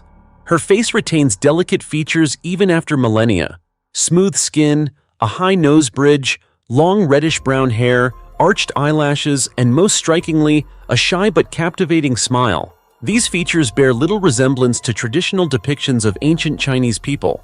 Modern reconstruction technology has allowed us to see her face almost completely, prompting experts to ask, who was she?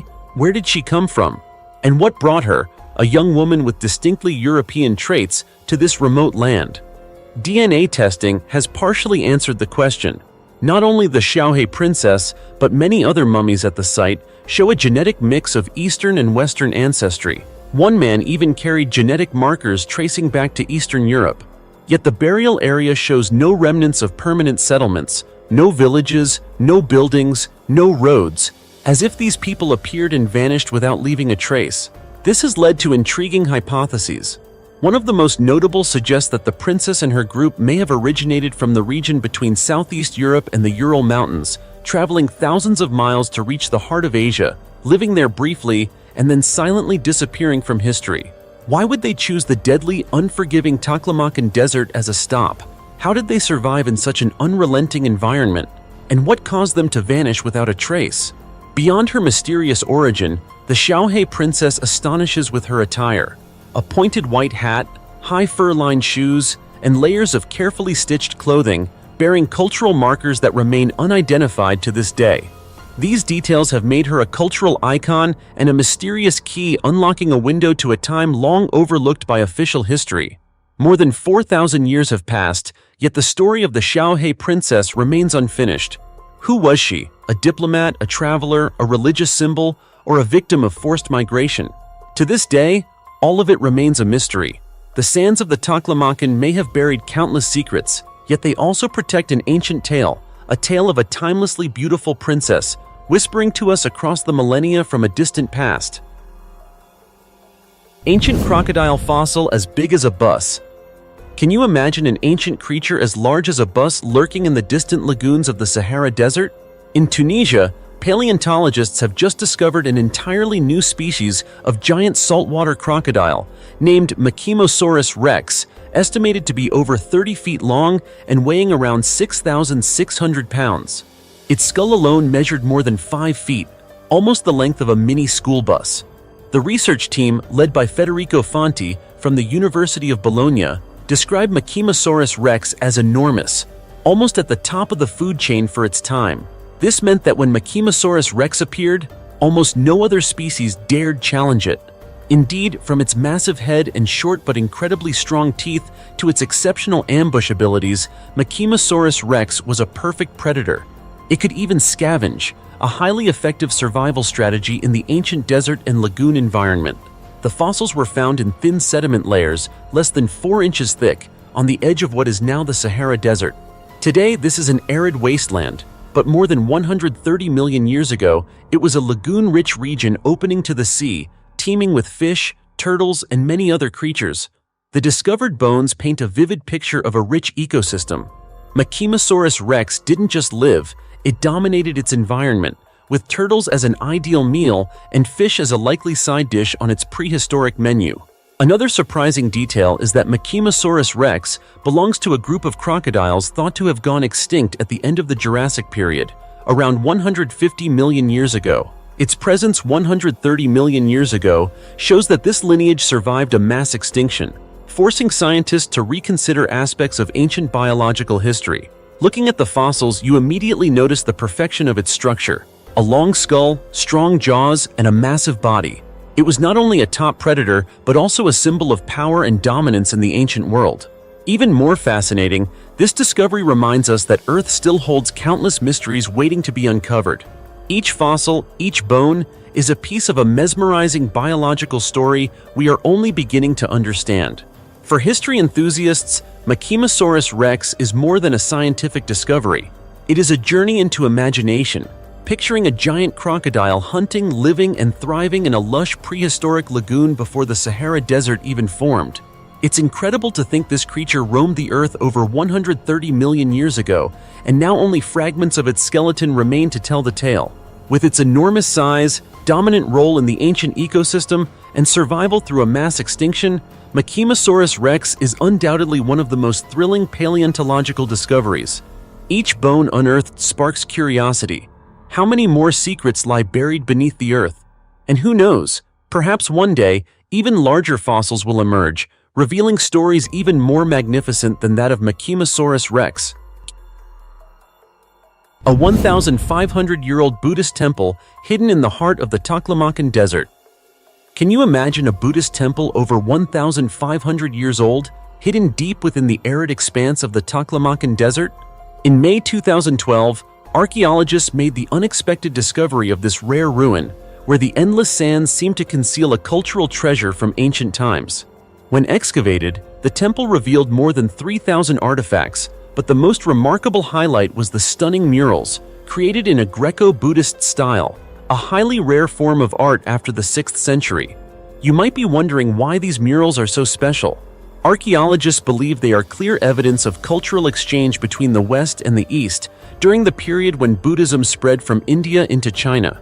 Looking closely at the details, you can see carvings, patterns, and colors with Greek influences, yet they are infused with the spirit of Eastern Buddhism, creating a unique cultural symphony that is rarely found elsewhere.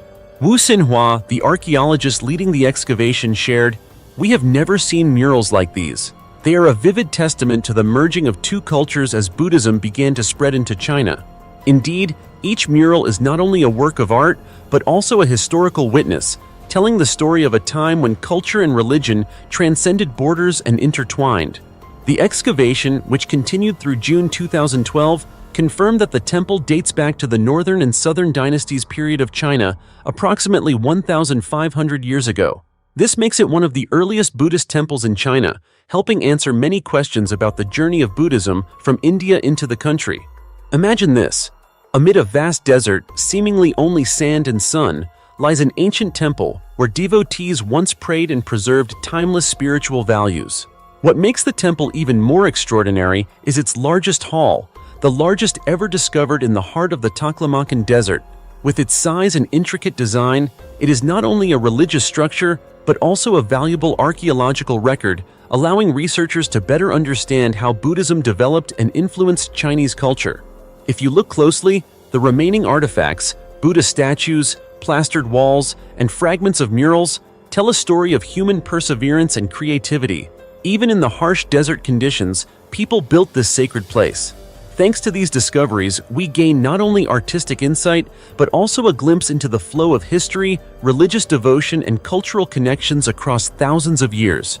The 1,500-year-old Buddhist temple in the Taklamakan Desert stands as proof that history quietly endures, even in the harshest environments. It reminds us that with persistent exploration, ancient mysteries can still be uncovered, and every artifact, every mural fragment, is a vital piece of the global historical puzzle. If you ever have the chance to see these Greco-Buddhist murals, imagine this.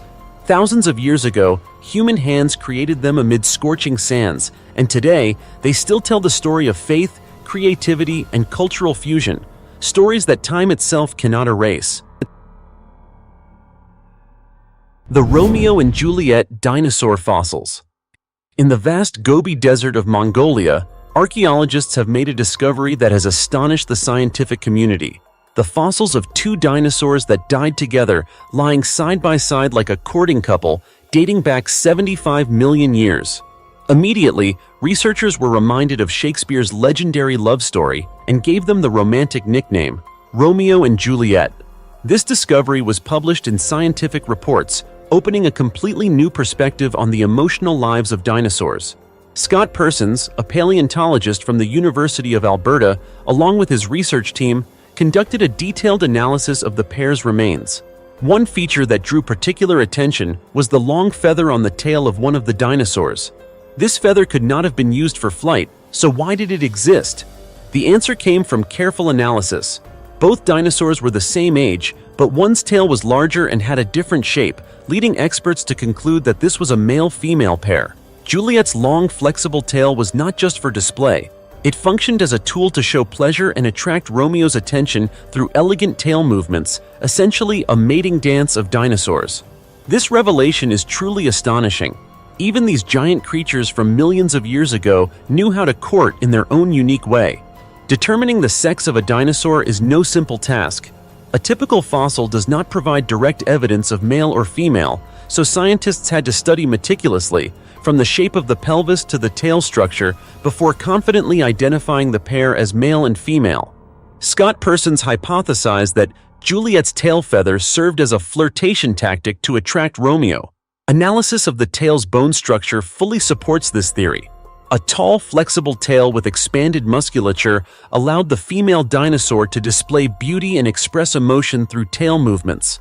Looking at these traces, we can almost witness a primordial love dance of the Cretaceous period, vivid, graceful, and enchanting.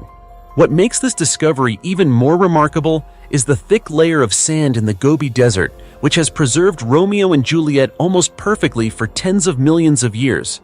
As a result, archaeologists can not only see the shape and size of these giant dinosaurs, but also get a glimpse of their behavior and emotions, something previously imaginable only in films or science fiction stories.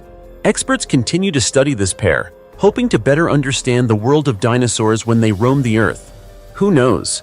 From these ancient bones, we may uncover more about primordial love stories, how giant creatures expressed emotions, and the mysterious life of the era when dinosaurs still ruled the planet.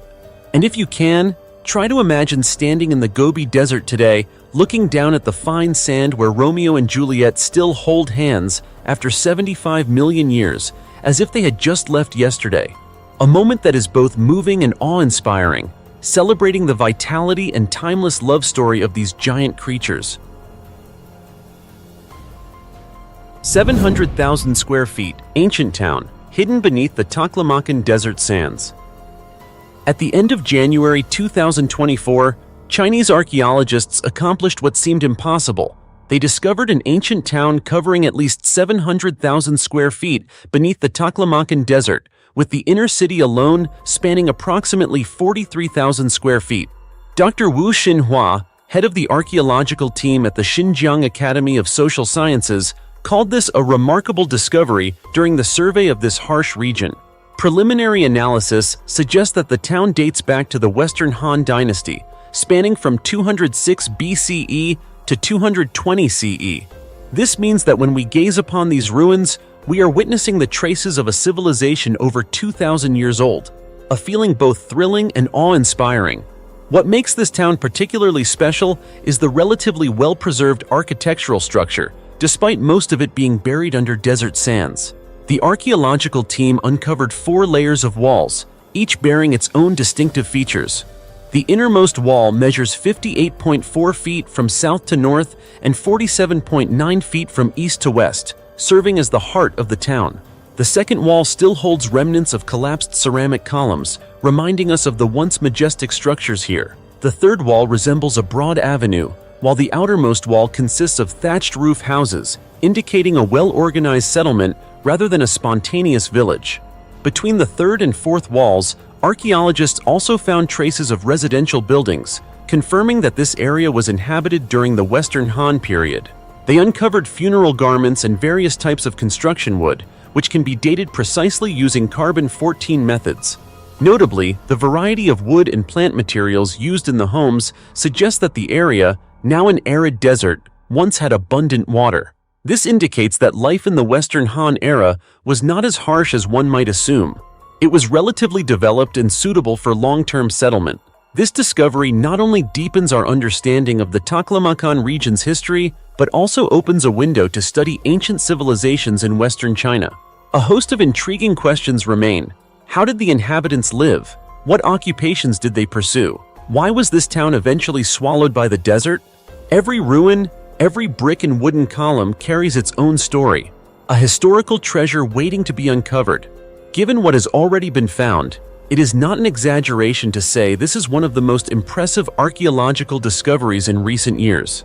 Standing in the Taklamakan Desert today, you can imagine an entire ancient town hidden beneath the sands, still preserving the marks of over 2,000 years of history.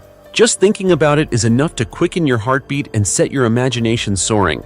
And I dare say, this discovery is sure to leave archaeologists and history enthusiasts alike in awe.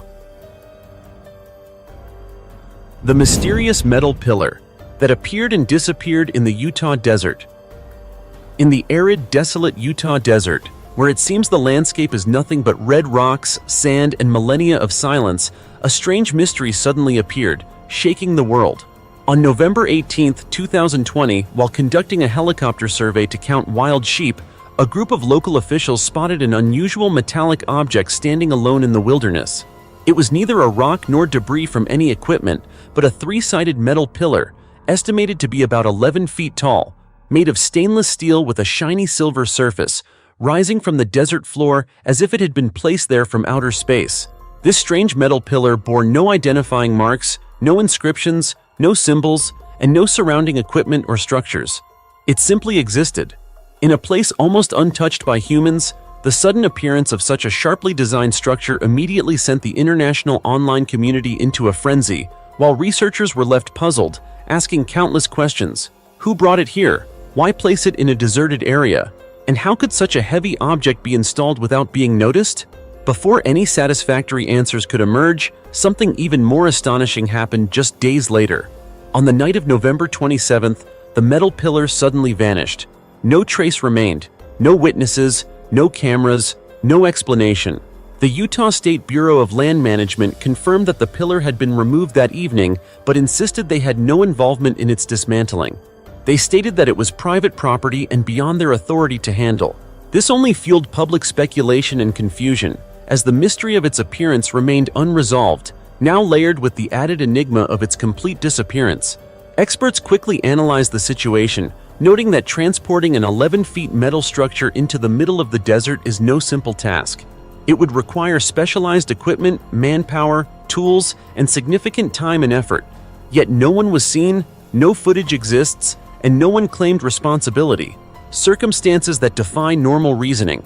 Some have suggested it could be an unauthorized art installation, similar to intervention art pieces that have appeared in unusual locations worldwide. But even if it were art, questions remain. What was the artist's purpose? Why choose such a remote location? And if it was indeed art, why was it removed so quickly without anyone ever announcing or claiming it? A more daring, controversial, yet captivating hypothesis involves extraterrestrial involvement. Proponents suggest the metal pillar could be a device placed by beings from another world, a space antenna, a test signal, or simply a marker of their presence. They argue that, with advanced technology, aliens could easily install such an object and make it vanish without a trace, much like the thousands of UFO reports recorded over the years. Of course, scientists maintain that this is purely speculative, but in the absence of any official explanation, all possibilities remain open. Nearly 5 years have passed, and the mysterious Utah desert metal pillar has yet to have its origin verified. No one has claimed responsibility, no concrete clues exist, and no individual or organization can explain how an object like this could appear and disappear in the heart of modern America. All that remains are a series of photographs, news articles, and videos circulating across social media, accompanied by a sense of mystery that is hard to put into words. In an era where almost everything is documented, analyzed, and decoded, this event serves as a reminder that Earth still holds countless mysteries. And whether the Utah desert pillar was an art piece, a prank, or evidence of another civilization, it remains one of the most compelling real-life stories ever to occur. 25 giant drawings in the Peruvian desert. On May 28, 2018, Peru's Ministry of Culture stunned archaeologists and history enthusiasts worldwide by announcing a groundbreaking discovery: 25 giant drawings, also known as geoglyphs, carved into the desert floor in the town of Palpa. What makes this discovery particularly remarkable is that these drawings were not stumbled upon during a hike or spotted through satellite images as previous geoglyphs often were. They were discovered using drones. This is a clear example of how 21st century archaeology is changing, with modern technology gradually replacing traditional methods to unlock the mysteries of human history. The Palpa drawings are breathtaking not only for their size and intricacy, but also for the story they reveal. They are not the work of the well-known Nazca civilization, famous for its mysterious geoglyphs, but belong to an even older culture, the Paracas. Dating back more than 2,000 years, these drawings predate many of the Nazca figures by several centuries. The Nazca geoglyphs are known worldwide as one of Peru's most remarkable archaeological sites, but the Palpa discovery reshapes how we view the Paracas civilization. a culture often overshadowed by the Nazca. Among the 25 geoglyphs discovered, several symbols stand out as entirely unique. A woman with delicate flowing lines, a monkey seemingly dancing in the middle of a sacred ritual, unusual numbers resembling mystical symbols, and most notably, an orca whale, regarded by the Paracas as a semi-divine creature. These symbols had never been seen in any previous archaeological discovery, and their uniqueness has forced researchers to reconsider the cultural and religious complexity of the Paracas people. Could they have had a belief system far more intricate than previously imagined? Did they develop a method of conveying faith and messages that went beyond spoken language? Another remarkable aspect of the Palpa drawings is that they can be fully observed from the ground, unlike the Nazca figures, which are only visible from above. This not only makes surveying and analyzing the drawings more convenient for researchers, but also raises an intriguing hypothesis. The Paracas may not have needed aerial vantage points to create or appreciate these works. So, what was their true purpose? Were these drawings part of religious rituals, a form of communication with the gods, or simply a way to display power and knowledge in a society that had reached a certain level of sophistication? According to archaeologist Johnny Isla of Peru's Ministry of Culture, giant desert drawings remain one of the greatest mysteries in archaeology. For decades, hundreds of theories have been proposed, from astronomical interpretations and ritual pathways to even extraterrestrial hypotheses, but no one has been able to definitively answer why ancient people created such massive images or how they survived for millennia under harsh natural conditions. The Palpa discovery is therefore far more than just the addition of a few new desert drawings. It serves as a valuable key to the past, providing archaeologists with clues to better understand the Paracas and Nazca civilizations, two essential pieces of Peru's pre-Columbian history. These strange lines and ritualistic symbols stand as living proof of the timeless creativity of ancient humans. They remind us that, even as our perspective on the world changes, ancient civilizations still have lessons to teach us about intelligence, belief, and the power to inspire across space and time. 11 terrifying archaeological discoveries in China. A 2,000-year-old letter to the king of the underworld, found in an ancient tomb. On the ancient lands of Jinan, the capital of the state of Chu during the Eastern Zhou period, today northern Jingzhou in Hubei province, China, stories of nobles, princes, and the mysteries of ancient tombs have long fascinated archaeologists and history enthusiasts alike. This area was considered a feng shui sanctuary, the final resting place of many powerful figures of the Qin and Han dynasties. As a result, the site has been carefully protected since the 1950s, and formal excavations did not begin until 1973. From the moment excavations began, one discovery stunned researchers. Tomb number 168, dating to the Western Han dynasty. Upon opening, archaeologists were astonished to find the body nearly perfectly preserved, from internal organs to skin, still elastic. It was almost miraculous, a testament to the incredibly sophisticated embalming techniques developed over 2,000 years ago. What excited the excavation team even more were the burial artifacts, especially a bamboo slip placed right next to the deceased. Scholars immediately restored and deciphered the inscriptions, understanding that anything placed beside the deceased would hold enormous significance. The result, however, brought a smile to everyone's face. It was a letter addressed to Yama, the king of the underworld, a sort of request written by the tomb owner as he crossed into the afterlife. At the top of the letter, it reads, "5th month of the 13th year of the Gengchen cycle, the official in Zhongling reports respectfully to the official under the Yellow River in the underworld," meaning he was formally addressing Yama in the underworld. He then lists everything he brought along: guards, maidservants, and countless burial treasures, hoping to secure some measure of respect in the afterlife. The final line of the letter was particularly amusing. "If I could be given the position of official, that would suffice." In other words, even in death, he sought power, a literal case of ambition unto death. After careful examination, archaeologists identified the tomb owner as Mr. Sui, who held the position of Wudafu, a mid-level noble official during the Western Han dynasty. While alive, he clearly enjoyed wealth and luxury, owning numerous servants and soldiers, and even in death, he hoped to use his possessions to obtain a rank in the underworld. From an archaeological perspective, this was not entirely uncommon. During the Qin and Han periods, it was relatively common to write letters to Yama, the king of the underworld.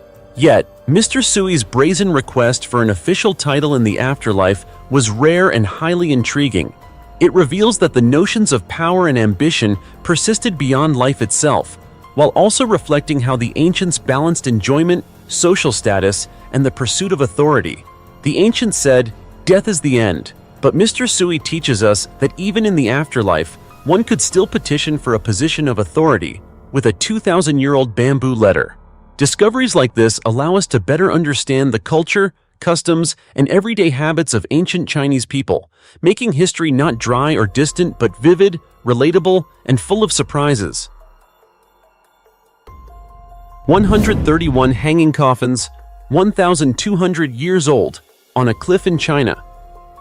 If you've ever studied burial customs in Asian countries, you're probably familiar with burying the dead underground or cremation. But what if I told you that in Asia, especially in China, there was a unique funeral practice where coffins were hung high in the air, suspended on sheer cliffs? Hard to believe, right? But this is a true story. In Hubei province, near the famous Three Gorges Dam in China, archaeologists discovered 131 hanging coffins precariously perched on a mountainside over 330 feet above the ground. They have remained there for more than 1,200 years, enduring rain, wind, storms, and the passage of time. This discovery stunned everyone, not just because of the dangerous height, but also because it remains a mystery how ancient people managed to place coffins weighing hundreds of pounds up there, long before modern machinery, cables, or scaffolding existed. Research shows that this hanging cemetery dates back to the Tang dynasty, around 618 to 907 CE, and belonged to the Bo ethnic minority, an ancient community that once lived in southern China. The Bo had a unique burial custom called xuanzang, meaning hanging burial, in which coffins were suspended on high cliffs. They believed that placing the deceased at great heights allowed their souls to ascend more easily, protected them from wild animals, and ensured eternal rest under the heavens. Scientists believe this custom not only reflected deep spiritual beliefs, but also symbolized profound respect for ancestors. For the Bo people, death was not the end, but a passage to another world, where the soul continued to watch over descendants. Hanging coffins was seen as a way of returning loved ones to the heavens, allowing them to live forever under nature's protection. Yet the greatest mystery remains. How did ancient people lift these heavy coffins hundreds of feet up sheer rock faces? Some hypotheses suggest the use of bamboo scaffolding or mountain trails combined with rope pulleys. Others propose that they may have carved rock niches first and suspended the coffins before burial. Of course, these are only theories. The exact method remains unsolved. Regardless of the answer, the ingenuity and skill of these ancient people continue to impress and amaze. It's worth noting that hanging burials were not limited to Hubei. This custom also appeared in Yunnan, Sichuan, Jiangxi, and Fujian provinces. Although the forms varied slightly, all reflected a strong belief in the immortality of the soul.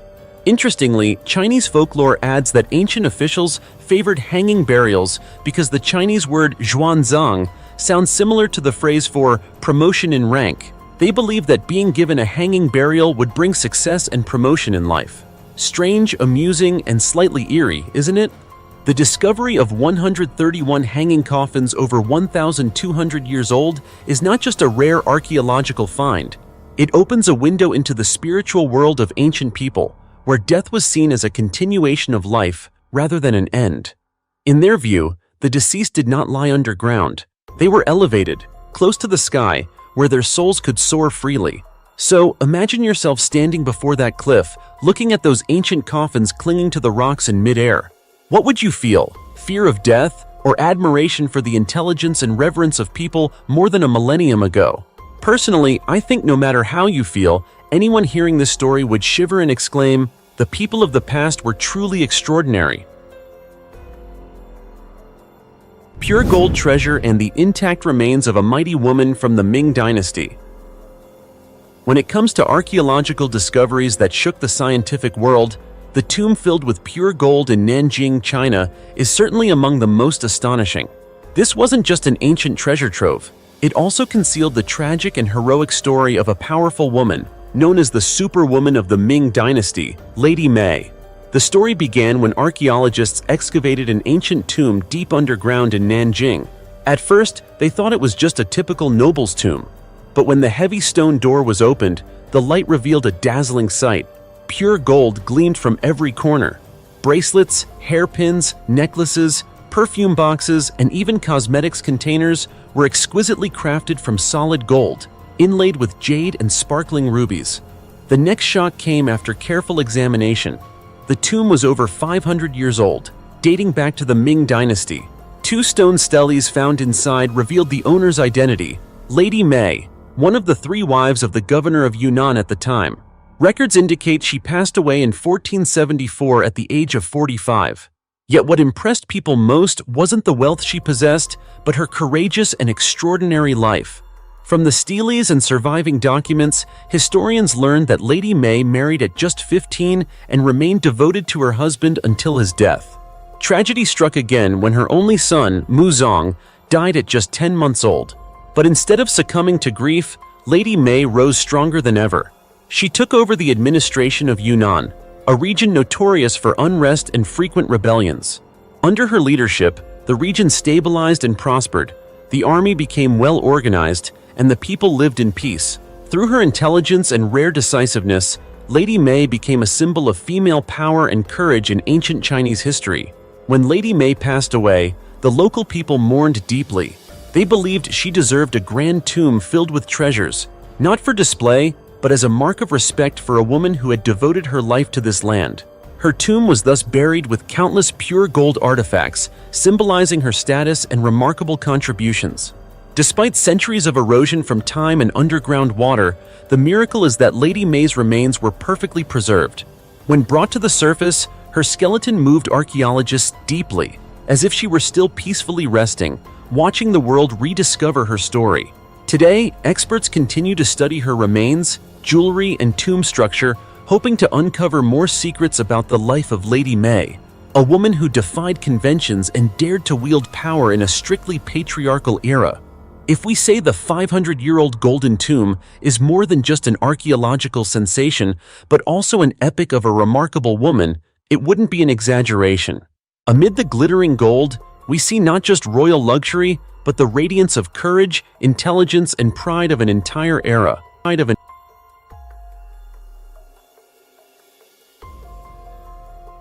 2,000-year-old razor-sharp weapons in the tomb of Qin Shi Huang. When it comes to Qin Shi Huang, everyone knows he was the first emperor to unify China, leaving behind an enormous legacy not only in history but also beneath the ground. But few might expect that in his 2,000-year-old tomb, archaeologists discovered weapons still sharp enough to pierce armor, despite being buried for more than 2 millennia. Just hearing that gives you chills, doesn't it? After his death in 210 BCE, Qin Shi Huang was buried in a mausoleum located north of the Li Mountains in Shanxi Province, China. This wasn't an ordinary tomb. It was one of the most massive constructions in human history, built over 38 years with more than 700,000 laborers and skilled artisans involved. By the 1970s, when Chinese archaeologists first discovered the mausoleum complex, they were stunned. The underground area stretches 853 feet east to west and 525 feet north to south, covering more than 441,000 square feet, roughly the size of 5 international football fields combined. But what excited researchers the most wasn't the sheer scale. It was the weapons that remained intact, especially thousands of copper-tipped arrows that were unbelievably sharp. When brought to the surface, these arrows were still shiny, with edges so sharp they could cut your hand if you weren't careful. Amazingly, they could still pierce iron armor with a single shot, even after being buried for over 2,000 years. The obvious question arises, how could the Qin people craft such sophisticated weapons without modern technology? To find the answer, scientists magnified the arrowheads 80 times under a microscope. The results were astonishing. They discovered countless tiny scratches on the copper surface. These weren't random marks. They were polishing traces, designed to make the arrowhead smooth, razor-sharp, and highly reflective, enhancing their penetrative power. This was an extremely advanced manufacturing technique, rare for civilizations of that era. Additionally, Experts found that the metal composition of the arrows was a perfect mix of copper and tin, which naturally resisted corrosion in the tomb's damp environment. This is why, after more than 2 centuries, they still retain their shape, sharpness, and durability. This not only demonstrates the Qin dynasty's peak metallurgical skill, but also reflects Qin Shi Huang's strategic vision in preparing for the afterlife. Weapons like these helped the Qin Empire conquer distant lands, unify the warring states, and inaugurate the first era of ancient China. His army, both the terracotta soldiers and real weapons, was crafted with near-perfect precision, showcasing a civilization that was powerful, disciplined, and almost fearsome in its organization. Today, as archaeologists continue to excavate this colossal mausoleum, they uncover not only traces of a glorious past, but also timeless technological mysteries. These 2,000-year-old razor-sharp arrows are more than just weapons. They are witnesses of history, telling the story of a mighty emperor who dreamed of conquering even immortality. Just imagine, if Qin Shi Huang had arrows that could pierce armor, what other weapons might he have invented to dominate the world? A dish that stayed delicious for 2,400 years in a tomb. Imagine one day you're walking past an ordinary middle school where students carry their backpacks to class every day. But then, right beneath that seemingly peaceful ground, you discover 400 ancient tombs densely packed underground. How would you feel? At this point, many might think this sounds absurd, like something out of a movie. But no, this isn't a scene from an archaeological adventure film. It's a real event that happened in 2014 at Jingzhou Middle School in Hubei Province, China. At that time, the school was expanding its campus, and a construction team accidentally dug into a massive tomb complex containing over 400 graves from different periods of Chinese history. Some tombs dated back to the Warring States period, while others were from the Tang and Song dynasties. Hundreds of years of history buried beneath the very ground where students played and ran every day. What shocked archaeologists was not just the number of tombs, but their extraordinary state of preservation and immense cultural value. Among the complex, one tomb stood out, a Warring States-era tomb from the Chu state, which contained the most complete set of burial objects ever unearthed. When the tomb was opened, experts felt as if they had stepped into a miniature weapons museum, with bows, arrows, swords, armor, and even ancient guns, all intricately crafted, showing that the tomb's occupant was no ordinary person.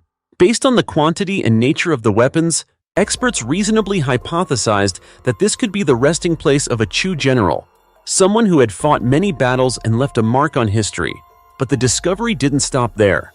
As the excavation continued, archaeologists uncovered more valuable artifacts, including ancient wine bottles, silk paintings, and metal cauldrons. Evidence that this was not just a military tomb, but also a repository of the cultural and daily life of the noble class of that era. However, what astonished the excavation team the most wasn't the weapons or jewelry, it was a dish.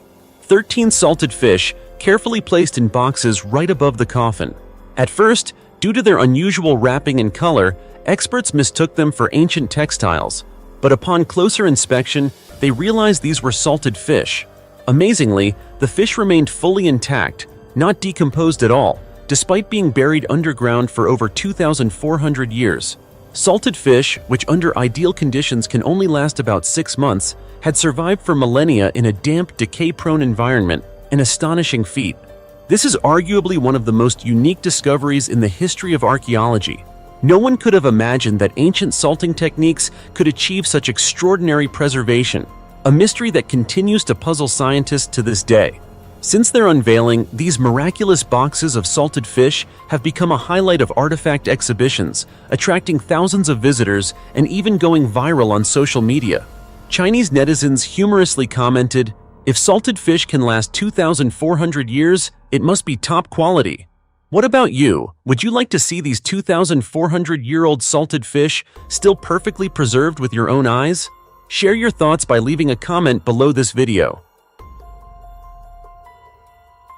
A 2,200-year-old unequaled treasure that stunned archaeologists. Have you ever imagined that just by digging a few feet into the ground, you could uncover a treasure spanning over 2,000 years of history? It sounds like a scene from a historical drama, right? But in fact, it really happened in Changsha, Hunan Province, China, where archaeologists recently discovered a series of artifacts stretching from the Qin dynasty all the way to the Qing dynasty, leaving researchers astonished. This is truly an unparalleled treasure in the history of Chinese archaeology. It all began when the Archaeological Institute of the Chinese Academy of Social Sciences started excavating at the Chaoyang archaeological site, an area that had seemingly slept for thousands of years. But as soon as the first layer of soil was removed, over 200 ancient bamboo slips emerged from a deep well. Analysis revealed that they dated back to the Qin dynasty, 221 to 206 BCE, and the Han dynasty, 206 BCE to 222 CE. These bamboo slips were the administrative records of the ancient government. In modern terms, they were essentially the state documents of that era. Each slip bore seal script, a distinctive ancient writing style used for engraving seals, decorating, or recording confidential information. This indicates that the area had once been an important administrative center of the ancient empire, storing countless official documents, imperial orders, and critical governmental records. But the surprises didn't stop there. As the team expanded the excavation area, they uncovered the foundations of a massive ancient building made of baked clay and bricks, typical of the Western Han period.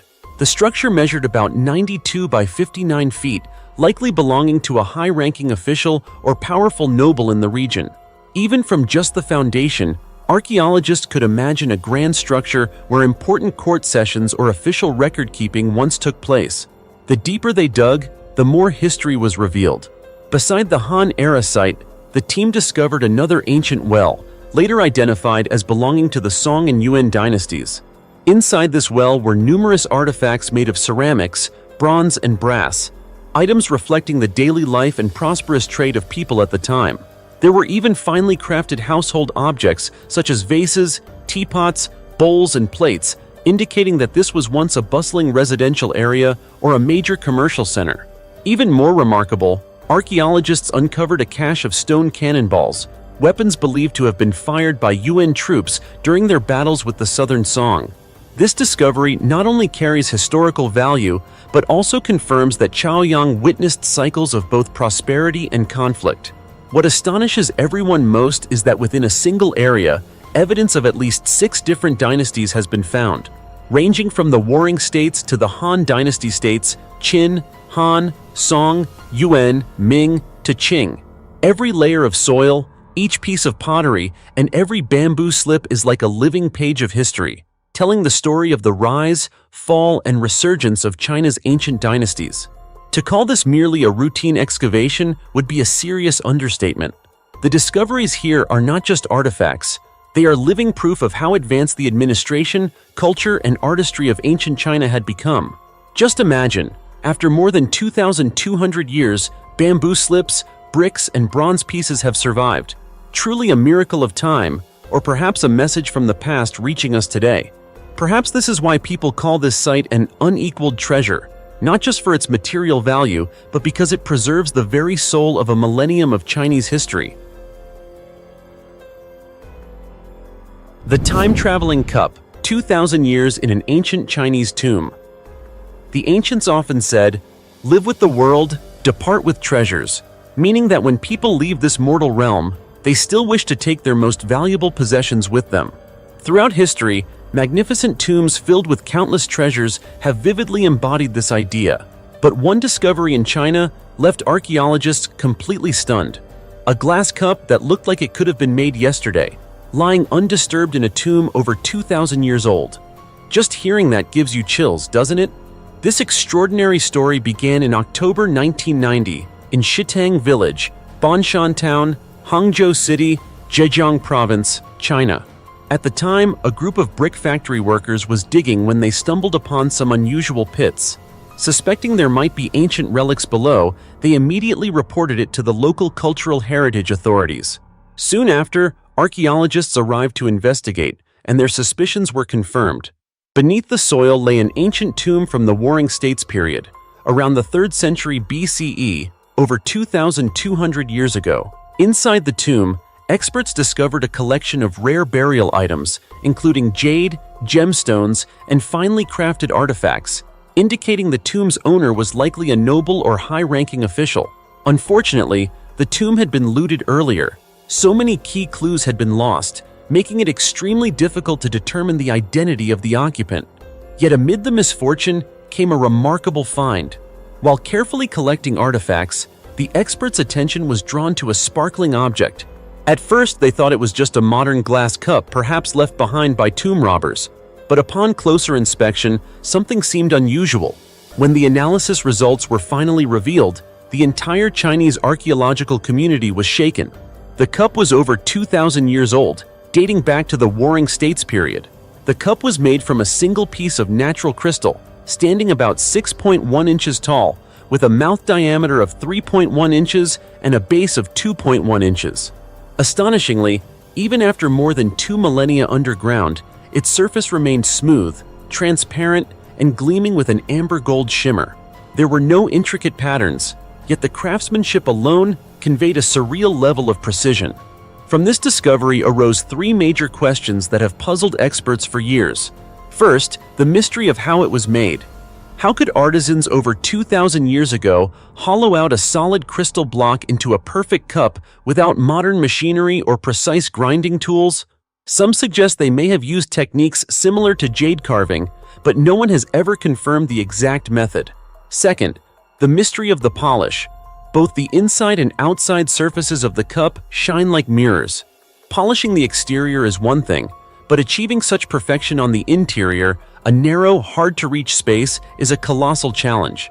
How did the ancients manage this without modern tools? Third, the mystery of the material. Geologists note that China does not have natural crystal deposits of the high purity used for this cup. This has led to speculation that the crystal might have been imported from abroad or sourced from a mine that has long since been depleted. This only adds to the cup's mystery and value. Today, this Warring States crystal cup is recognized as a national treasure and is proudly displayed at the Hangzhou Museum. It is considered a unique masterpiece, demonstrating the extraordinary craftsmanship of ancient artisans. So much so that in 2002, the Chinese government included it on the list of artifacts strictly prohibited from being exhibited abroad, fearing that if it were lost, humanity might never be able to recreate anything similar again. Many jokingly call it the time-traveling cup, as it looks like a modern object sent back into the past. And I must admit, I think so too. Do you feel the same way I do? The mysterious stone spheres of Xinjiang that challenge scientists' understanding. Some stories seem like they belong only in science fiction films, but they actually happen in real life. One such story is the discovery of thousands of unusual stone spheres on Beidap Mountain in Xinjiang Province, China, which has puzzled scientists for decades without a satisfactory explanation. The story began in 1979 during what seemed to be a routine geological survey. A group of hydrology experts was studying the stratigraphic structure of Beidap Mountain when they stumbled upon an extraordinary sight. Thousands of smooth, perfectly round stone spheres scattered across the mountainside, ranging in size from as small as a ping-pong ball to enormous spheres over 6.5 feet in diameter. At first glance, anyone would assume these were just random rocks, but as the researchers approached, they realized that the spheres were not scattered haphazardly. They appeared to be arranged according to a specific pattern, as if a human hand or some other force had designed their placement. Particularly striking were a few spheres that seemed to rise like arms out of the ground, looking from a distance like petrified creatures, giving many people goosebumps. Curious about this strange phenomenon, the experts decided to dig into the ground and cut open several spheres to see what was inside. The results were even more astonishing. The spheres were filled with plant fossils and ancient types of rock. This indicated that they were extremely old, potentially millions of years in age. The pressing questions were, why are they such perfect spheres? And why do they appear concentrated in a single area? To find answers, scientists began proposing a range of hypotheses.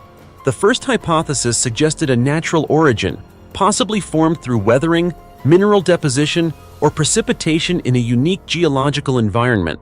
Some geologists even propose that they might be concretion spheres, formed by minerals gradually accumulating around a solid core underground over millions of years, and later exposed through erosion. However, the highly ordered arrangement of the spheres raised doubts, as it did not resemble typical natural randomness. This detail sparked more speculative theories.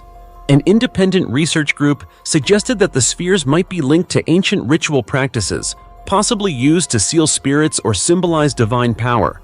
But the speculation did not stop there. A bolder hypothesis, which has divided the scientific community, asks, could these be remnants of extraterrestrial activity?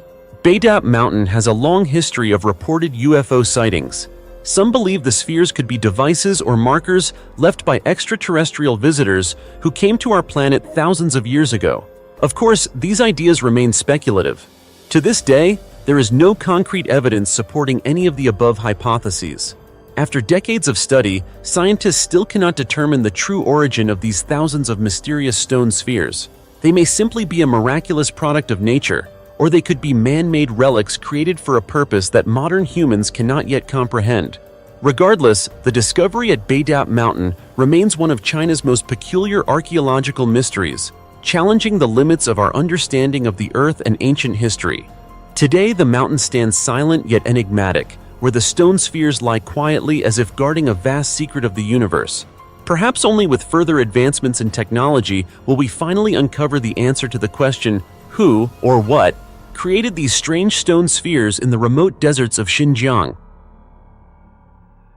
200,000-year-old handprints on the Tibetan Plateau. On the Qinghai Tibet Plateau in China, where icy winds blow year-round and the land is barren and rocky, a discovery has shaken the world of archaeology. In 2018, while surveying the Pangong Ko area of this plateau, researchers stumbled upon handprints and footprints etched into stone, looking as if they had been left by two children playing on the lakeshore hundreds of thousands of years ago. At first glance, one might assume they were just random marks carved by wind and rain. But when the team conducted precise measurements, they quickly realized they were facing a discovery that could change our understanding of the origins of human art. Using modern geological dating methods, they determined that these handprints and footprints date back between 169,000 and 226,000 years, long before Homo sapiens, modern humans, had fully emerged. The two footprints differ in size. One measures about 6.9 inches long, likely belonging to a child around 7 years old, while the other measures 8 inches, probably made by a child approximately 12 years old. Scientists believe the harsh climate of the Tibetan Plateau helped preserve these imprints almost perfectly, as if time itself had frozen on the rock. Remarkably, in that pristine wilderness, the small handprints remain visible down to the tiniest details, as if someone had just pressed them there a few days ago. For this reason, this discovery is more than a simple archaeological trace. It may represent the world's oldest known artwork. Clearly, etching or pressing a hand into stone is not a random act. It reflects creativity, expression, and the desire to leave a mark, behaviors previously thought to have appeared only tens of thousands of years ago. Yet the biggest question that continues to puzzle researchers is, who were these two children? To which branch of humanity did they belong? One notable hypothesis suggests they may have been Denisovans, an ancient human species that lived alongside Neanderthals, widely spread across Asia and particularly in the Tibetan region.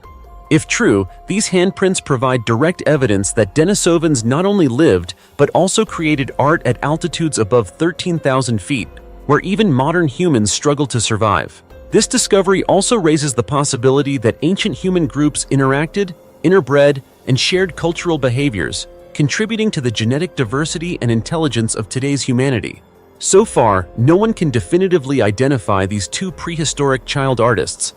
But one thing is certain: these handprints and footprints are not just biological traces, they are witnesses to a moment of creativity, curiosity, and simple joy, qualities that have accompanied humans since the dawn of history.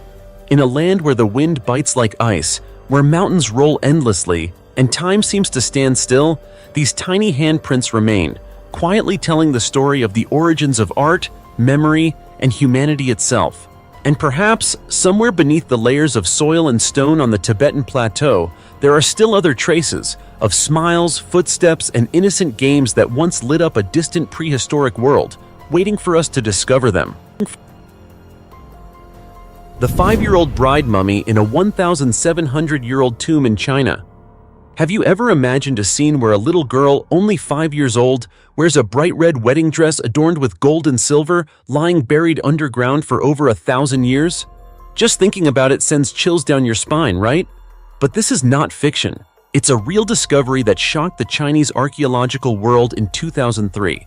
Here's the story. When archaeologists excavated the ancient residence of Wang Xiji, a famous calligrapher of the Eastern Jin dynasty in China, they accidentally uncovered a massive tomb deep underground. At first, everyone assumed it was simply part of a noble family's burial complex. But when they opened the coffin, the scene inside left them speechless. 3 tiny skeletons, 2 boys and a girl. Initial examinations revealed that the 2 boys had died young from severe illnesses. But the figure that haunted everyone most was the 5-year-old girl, dressed in a red bridal gown embroidered with gold and silver threads, wearing a phoenix crown and adorned with jade bracelets. Everything about her attire was as elaborate as a real wedding, except it all took place in a tomb. This tomb was dated to more than 1,700 years ago, from the Eastern Jin period, immediately drawing the attention of scholars. After months of investigation, the identities of the 2 boys were confirmed. They were the son and grandson of Emperor Sima Rui, the first emperor of the Eastern Jin dynasty. But the girl's identity remained haunting. She had no name in any historical records, no genealogy, no known relatives. It was as if she had been erased from history, leaving only her body in the posture of a royal bride. Archaeologists began reviewing ancient texts, and the answer they uncovered sent chills down everyone's spines. The 5-year-old girl was a victim of the Ming Hun custom, a haunting ancient Chinese practice. According to this belief, those who died unmarried would have lonely souls, unable to join their ancestors in the afterlife, and even future generations could not offer ancestral rites. To avoid cold graves, people developed the practice of posthumous marriage, known as Ming Hun, in which the deceased would be married to another dead person. In this case, the poor 5-year-old girl was chosen as a ghost bride for the prince, son of Emperor Jin Yuan, who had died very young. Some hypotheses even suggest that she may have been buried alive to follow her husband into the afterlife, completing the ritual. Just imagining this is chilling. What seems to have been a ritual to comfort the deceased soul was in reality a tragic fate for an innocent child.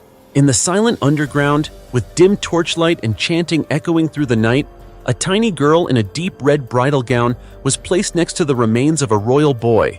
Everything done to satisfy the superstitions of the time.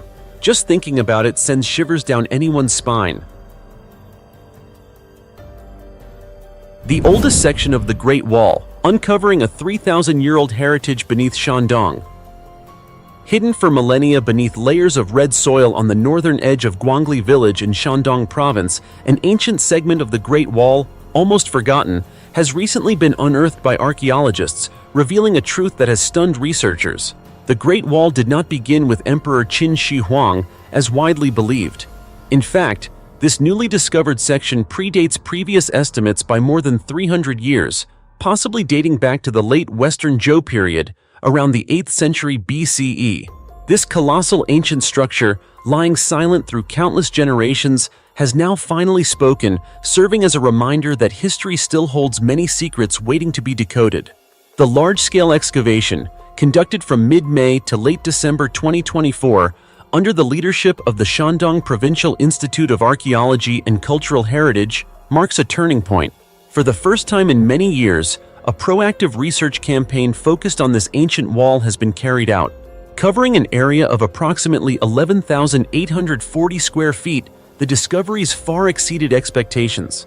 Rather than isolated fragments, the team uncovered a near-intact segment, believed to be the first part of the Great Wall built during the Qi state, a powerful force of the Eastern Zhou period. Stretching over 400 miles from Chongqing in the west to Qingdao in the east, this is the oldest and longest section of the entire Great Wall system. What astonished archaeologists was not just the size or location of the structure, but the precision in dating it and the methodology the team employed. Moving beyond mere speculation or ancient texts, they applied multiple modern techniques: artifact analysis, study of plant stones, soil sampling, and advanced dating methods such as optically stimulated luminescence (OSL) and carbon-14 dating. These technologies produced an almost indisputable timeline, confirming that this wall segment originated during the turbulent early spring and autumn period, a time when regional powers constantly competed for authority, territory, and influence.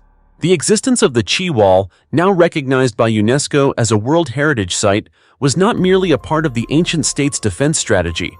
It was also a declaration of territorial boundaries, a political demarcation, and a symbol of power that the Qi state sought to assert over neighboring forces. These seemingly endless walls etched the landscape, representing a period when life, death, war, and authority intersected every day. Originally about 33 feet wide at the base during the Western Zhou, later expanding to over 100 feet in the Warring States period, the Qi Wall was not merely an architectural feat. It demonstrated the remarkable evolution of construction techniques and strategic thinking of a long-lost dynasty. The construction climaxed under King Xuan of Qi, who ruled from 350 to 301 BCE.